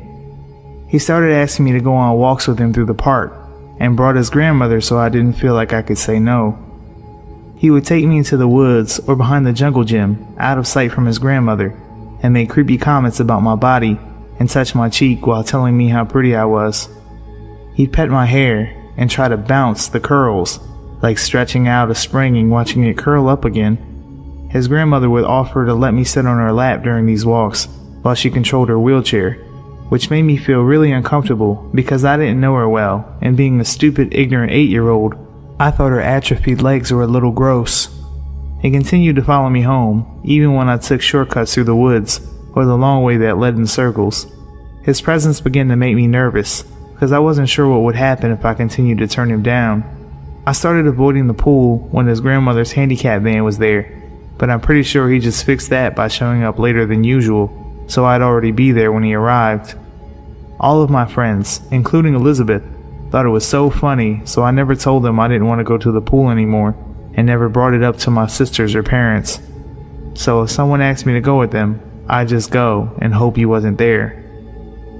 Finally, during the last week the pool was open, I went to the bathroom. The bathrooms are a bit off to the side of the pool and closed off with a large heavy metal door, so kids don't sneak in and vandalize it at night.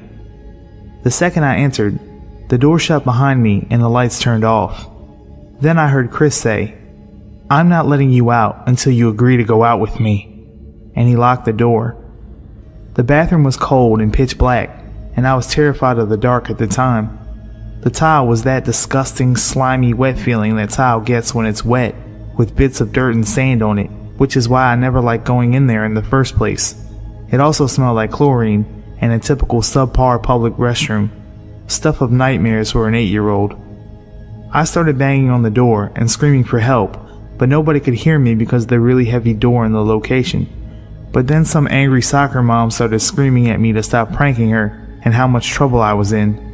Turns out that she'd been locked in there too and was mad that while she was peeing, the lights turned off. She called for help with her phone and I was eventually let out of the bathroom. Being 8, I didn't think much about it, but now I realize how creepy the whole situation was. I should have told someone the first time he followed me home, and it never occurred to me to just stop going to the pool. The lifeguard stopped allowing people from other neighborhoods due to an unrelated series of break-ins, and I'd heard that he was banned from the pool for locking me and the mom in the bathroom. But the next summer, I saw a boy who looked just like Chris but taller and with blonde streaks dyed into his hair. It might have been his brother or a spot-on look-alike, but I never went to that pool again after that, and I never met Chris or Elizabeth again.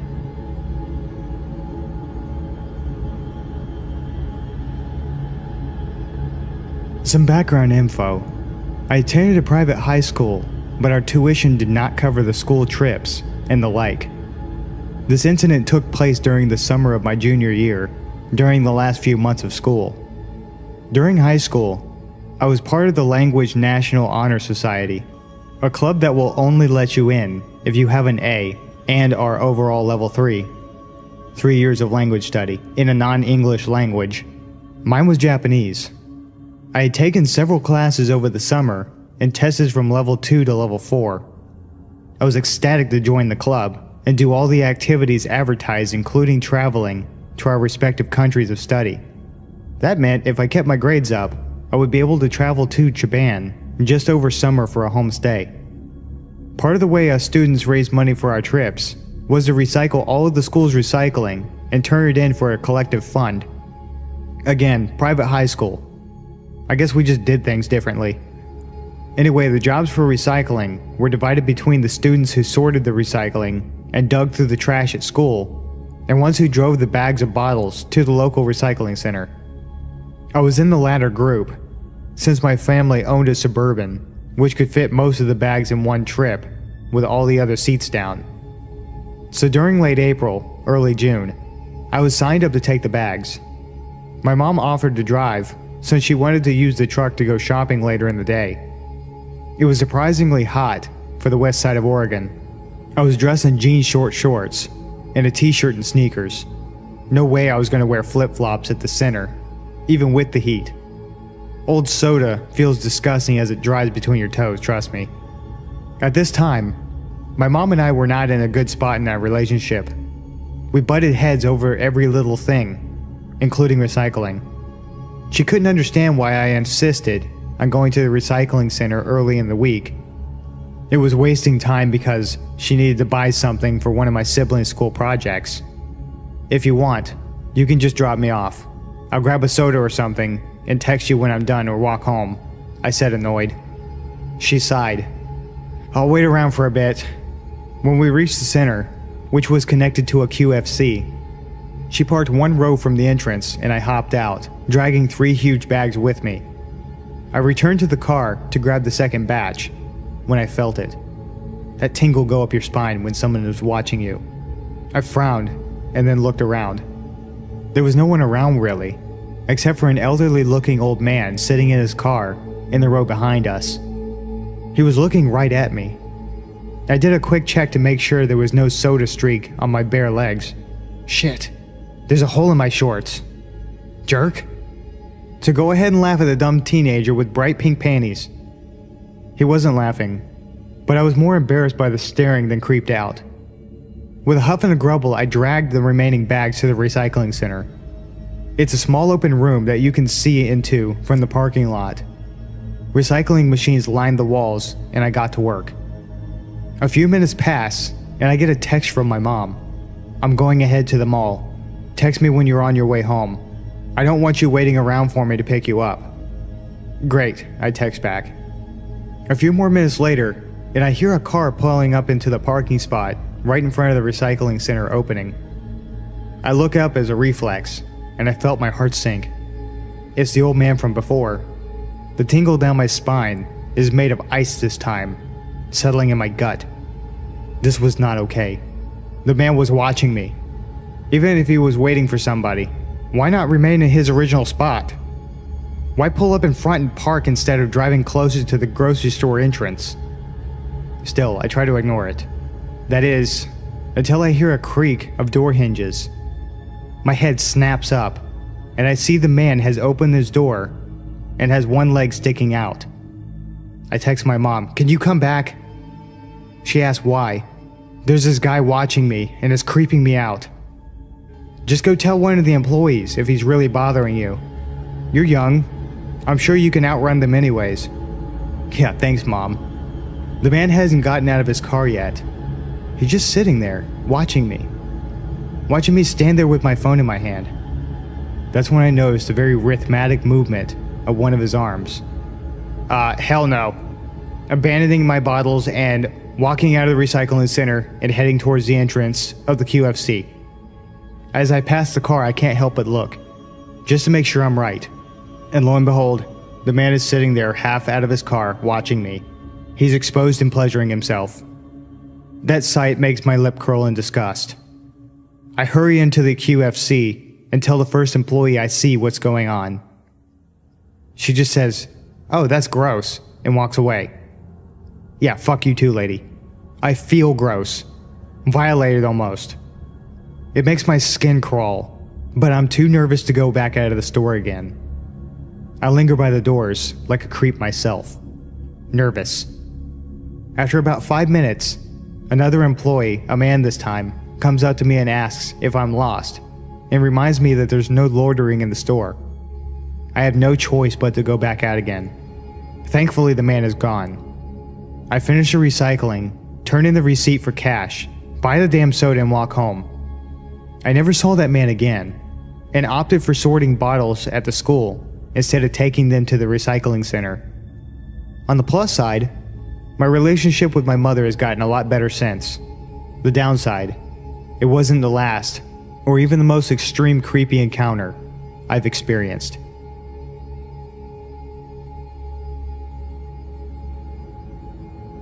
When I was a sophomore in college, I lived in a small but beautiful historic studio apartment in a small East Coast city that had somewhat of a good reputation for crime or danger. However, the neighbourhood I lived in was usually considered one of the good neighbourhoods. It was close to the city's university and was mostly students living there, especially on the street my building was on. My building was a huge 4-story townhouse, if you can really call it that. It was really a mansion as a whole, built in 1895. The architecture was really awesome. Built-in bookshelves and huge mahogany pocket doors that slid into the walls. Anyway, the building wasn't exactly in mint condition, and my landlord was pretty lazy. He would always come by and check up on things, and make promises to get stuff fixed, but never really got around to doing much of anything. The apartment I was renting was on the first floor. My front door was immediately on the left as you walk into the building's door from the street. This door, the building's front door, which from the street opened to a small lobby area with only one door in it, mine, and a staircase to the other apartments upstairs, was huge and heavy and was never locked. In fact, you couldn't lock it. And in fact, it didn't even close all the way. So basically, the door to my apartment was open to the street. I asked my landlord countless times to please do something about the front door, but he never did anything. Well, one night, I was getting home from work and it was very late, about 3:45 AM. I worked as a pizza delivery driver at a place that was open really late every night. And I was just sitting on my couch watching a little TV before I went to bed. I had also gotten totally naked, something I truly loved being able to do, considering I lived alone. Haha. Anyway, not even 10 minutes since I'd gotten home and sat down, I heard 3 slow knocks at my door. I'm thinking, who the fuck would be at my door at this hour? What could they possibly want? Why didn't I hear the building's front door open like I normally do? Young and naive, I was half scared and half intrigued. I put a robe on and slowly crept towards the door, which, by the way, was literally right next to the couch where I was sitting. At this point in time, my door didn't have a peephole, so I just had to kind of take a leap of faith and open the door. When I did, a tall, emaciated, middle-aged man stood staring down at me with low eyes and a grin. He was wearing all black, many layers, and a big black trench coat. The first thing he said was, "Can I come in?" With the door barely open, I got a deep pit in my stomach and just went, no man, what's up? He just stared into my eyes for a second, clearly disappointed, and then said, "I've seen you around," and started to grin again. The pit in my stomach had evolved into a churning sensation, and I was starting to get nauseous. "Yeah, I've been watching you, and I like the way you look," he said. "So you gay? Bisexual?" I was just like, "I dunno, but it's late and I'm going to bed. Bye." He kind of nodded and lingered for a second, as did I, watching to make sure I saw him leave the building. Once he did, I closed the door, locked it, and stood with my hand still on the knob for a good minute at least. After I snapped out of my shock, I ran over to my couch and pushed it up against the door. I ended up sleeping on the couch that night, even though it was right there. It just made me feel safer, like I could hear if something happened. Well, nothing happened that night. It wasn't until about a week later, on one of my nights off from work, that I was sitting around my apartment winding down by myself after I had a few friends over drinking and smoking a little bit, as college kids will do. All of a sudden, I heard a weird rattling noise coming from across the room, so I turned off the music I was playing, to find out that it was coming from none other than my front doorknob. I looked at it for a second, and saw that both the knob and the top lock were jiggling. Someone was trying to get in. Like a deer in headlights, I was frozen, staring at the things wiggle and shake, until I started to see the top lock actually budge and start to turn. I leapt up from my chair and sawed to the door, grabbing tightly on the lock, forcefully twisting it back to being locked. The jiggling of the lock and knob stopped for a second, because whoever it was clearly knew that I knew. It was only a second though, because they started struggling again, and I had to use all my might to keep it still. Sweat was dripping down my forehead and my ribcage, and after about 15 seconds of wrestling with this intruder, it suddenly stopped, and I heard the building door open and close, and footsteps run down the stairs of the stoop to the sidewalk. Just like I was before, I was paralysed with my hands at the door for a good while before I realised I was crying and shaking and that I needed to call someone. My instinct was to call the police. In hindsight, I regret this for the following reasons. I was basically having a panic attack while I was on the phone with 911 and actually threw up during the call. And I think that's when they decided I was just fucked up or something. When the two police got to my apartment, they stood in my doorway as I struggled to recount to them what had happened, as I'm shaking and crying. I noticed at one point that they're both smirking and laughing, and I say, "What's funny right now?" One of them goes, "It reeks of marijuana." I was just like, okay. And basically argued with them after that. Long story short, they ended up confiscating a bunch of shit from my apartment and basically turning the whole situation into a little mini drug bust. Although they say they weren't going to charge me with anything. Just take my shit. Nothing about this attempted break-in besides keep your door locked. I was devastated and felt so helpless. I hate to make this story so long, so I'll try to keep the last part short. Basically, this same scenario happened one more time about 2 weeks from the last time. Only, instead of calling the police, I called my dad, who raced down in an hour, which is a 2-hour drive from his house to this place.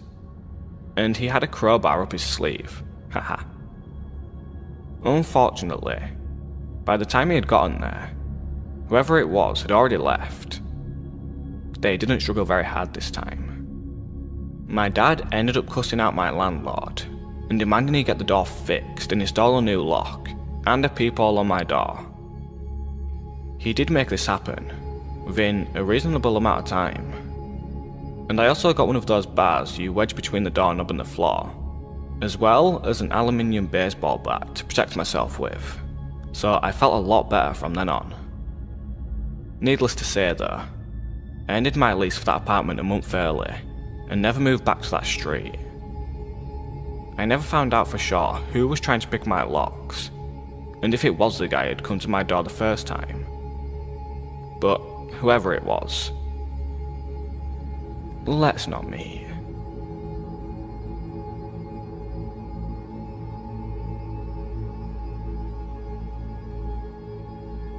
When I was a sophomore in college, I lived in a small but beautiful historic studio apartment in a small East Coast city that had somewhat of a reputation for crime and danger. However, the neighborhood I lived in was usually considered one of the good neighborhoods. It was close to the city's university and was mostly students living there, especially on the street my building was on. My building was a huge 4-story townhouse, if you can really call it that. It was really a mansion as a whole, built in 1895. The architecture was really awesome. Built-in bookshelves and huge mahogany pocket doors that slid into the walls. Anyway, the building wasn't exactly in mint condition and my landlord was pretty lazy. He would always come by and check up on things and make promises to get stuff fixed, but never really got around to doing much of anything. The apartment I was renting was on the first floor. My front door immediately on the left as you walked in the building's door to the street. This door, the building's front door, which from the street opened to a small lobby area, with only one door in it, mine, and a staircase to the other apartments upstairs was huge and heavy and never locked. In fact, you couldn't lock it, and in fact, it didn't even close all the way. So basically, the door to my apartment was open to the street. I asked my landlord countless times to please do something about the front door, but he never did anything. Well, one night I was getting home from work and it was very late, about 3:45 a.m. I worked as a pizza delivery driver at a place that was open really late every night. And I was just sitting on my couch watching a little TV before I went to bed. I had also gotten totally naked, something I truly loved being able to do considering I lived alone. Anyway, not 10 minutes since I'd gotten home and sat down, I hear 3 slow knocks at my door. I'm thinking, who the fuck would be at my door at this hour? What could they possibly want? Why didn't I hear the building's front door open like I normally do? Young and naive, I was half scared and half intrigued. I put a robe on and slowly crept towards the door, which by the way was literally right next to the couch where I was sitting. At this point in time, my door didn't have a peephole, so I just had to kind of take a leap of faith and open the door. And when I did, a tall, emaciated, middle-aged man stood staring down at me with low eyes and a grin. He was wearing all black, many layers, and a big black trench coat. The first thing he said was, "Can I come in?" With the door barely open, I got a deep pit in my stomach and just went, no man, what's up?" He just stared into my eyes for a second, clearly disappointed, and then said, "I've seen you around," and started to grin again. The pit in my stomach had evolved into a churning sensation and I was starting to get nauseous. "Yeah, I've been watching you, and I like the way you look," he said. "So you gay? Bisexual?" I was just like, "I don't know, but it's late and I'm going to bed. Bye." He kind of nodded and lingered for a second, as did I, watching to make sure I saw him leave the building. And once I did, I closed the door, locked it, and stood with my hands still on the knob for a good minute at least. After I snapped out of my shock, I ran over to my couch and pushed it up against the door. I ended up sleeping on the couch that night, even though it was right there. It just made me feel safer, like I could hear if something happened. Well, nothing happened that night. It wasn't until about a week later, on one of my nights off from work, that I was sitting around my apartment winding down by myself after I had had some friends over drinking and smoking a little bit, as college kids will do. All of a sudden, I hear a weird rattling noise coming from across the room, so I turned off the music I was playing to find out that it was coming from none other than my front doorknob. I looked at it for a second and saw that both the knob and the top lock were jiggling. Someone was trying to get in. Like a deer in headlights, I was frozen staring at the things wiggle and shake until I started to see the top lock actually budge and start to turn. I leapt up from my chair and soared to the door, grabbing tightly on the lock and forcefully twisting it back to being locked.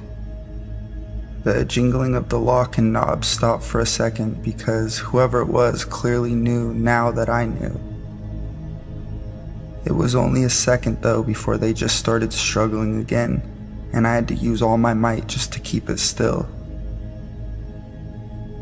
Sweat was dripping down my forehead and my rib cage, and after about 15 seconds of wrestling with this intruder, it suddenly stopped, and I heard the building door open and close, and footsteps run down the stairs of the stoop to the sidewalk. Just like I was before, I was paralyzed with my hands on the door for a good while before I realized I was crying and shaking and that I needed to call someone. My instinct was to call the police, and in hindsight I regret this for the following reasons.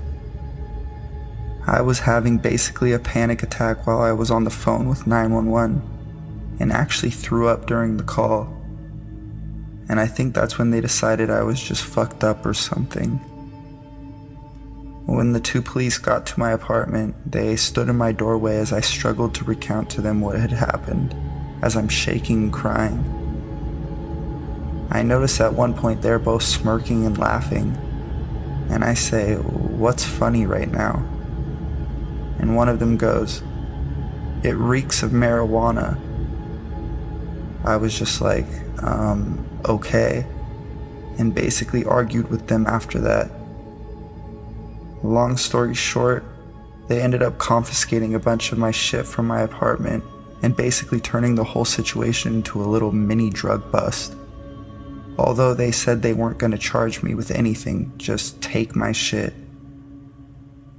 Nothing about this attempted break-in besides, keep your doors locked.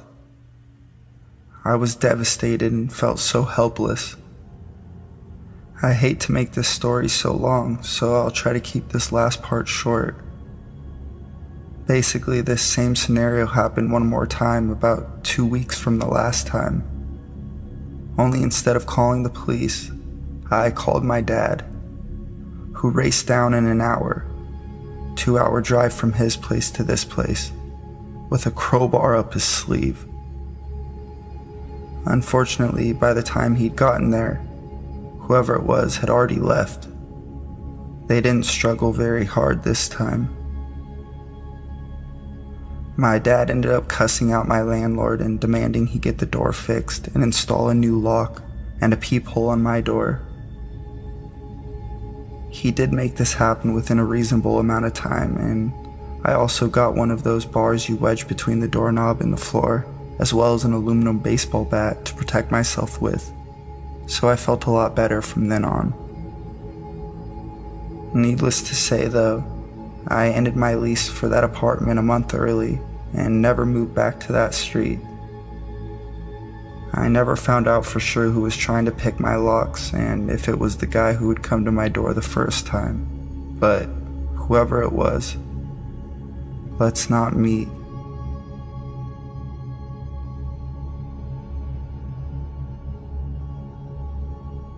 This took place several years ago, when I was 18, freshly enrolled in college. I grew up in an extremely strict household, Asian female by the way. My parents set my curfew at 8 p.m. I wasn't allowed to drive at night or go to parties, etc., all because my family was convinced that all of these situations led to rape. Anyway, you could see how I once moved out of the house, I was relished in my opportunity to exercise my new freedom and independence.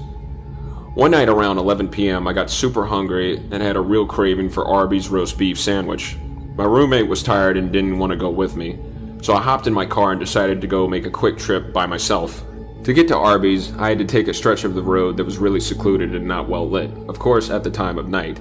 There were barely any cars on the road. At the stoplight just a few blocks away from the Arby's, I was the third car waiting at the red light. Car A was very front, Car B was behind it, and I was behind Car B. There was a last car, Car C, that's behind me. All of a sudden, I guess he must have thought that the light turned, but is still red. The car in front of me stepped on the gas and lurched forward, tapping into the back of the car in front of him. The two drivers immediately got out and started looking at the damage. Neither of them were hurt, and there was little to no damage that I could see made to either car. I had no idea what to do in this situation. Again, I was a dumb 18-year-old, just got injected into the adult world, and I had never witnessed an accident of any kind before. Was I supposed to stick around as a witness or something? I wasn't sure, but I felt uneasy about the idea of getting out of my car in the middle of the night on a really isolated road to talk to two guys, especially when I didn't think they needed my intervention at all.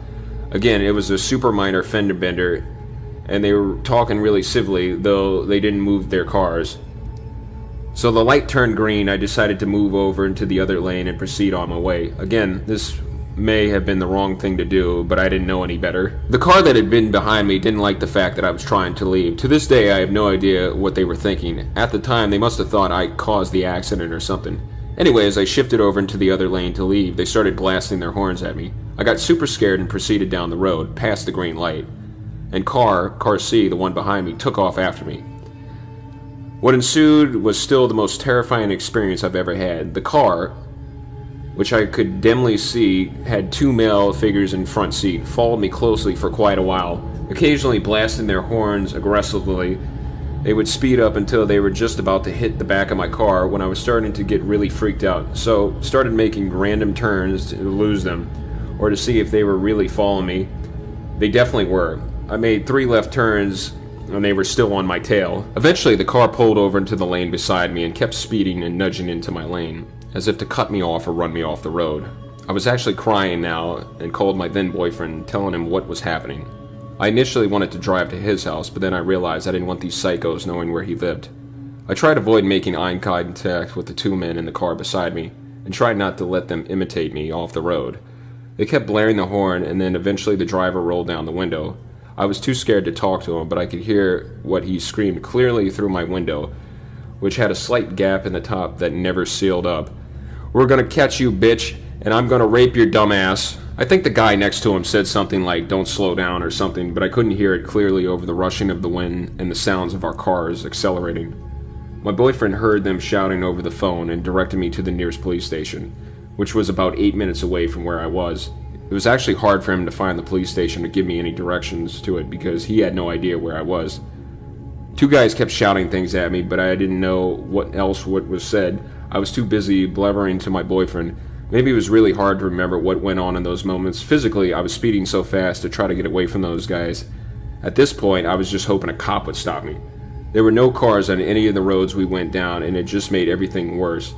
And then my phone battery decided it was time to die. I seriously thought it was one of those horror stories my parents had always told me about. Eventually, I finally saw the police station my boyfriend had given me directions to. Almost drove past it. Turned into the parking lot. The car followed me and the passenger door actually opened before the car even stopped. But I think they noticed where we were and drove out of there fast. I sat in my car too terrified to get out because I thought moving would provoke them into coming back. Literally 60 seconds later, my boyfriend pulled into the parking lot next to my car and climbed out with a baseball bat. He held me for a little while, and then a cop who was pulling into the lot or something coming out of the building approached us and asked if everything was okay. Turns out that the car had tailed me fit the description of a car that had apparently scared a girl so badly. Same type of thing. Late night, empty road, lone driver, super aggressive driving, and screaming. That she had crashed her car into a tree divider trying to get away from those guys. Neither she or I got the license plate. Though, and to this day, I don't know if they ever caught those guys. I don't know what kind of human being gets their kicks out of terrorizing female drivers late at night on the road, but whoever they were, fuck those guys. I hope someone somewhere managed to put a stop to them.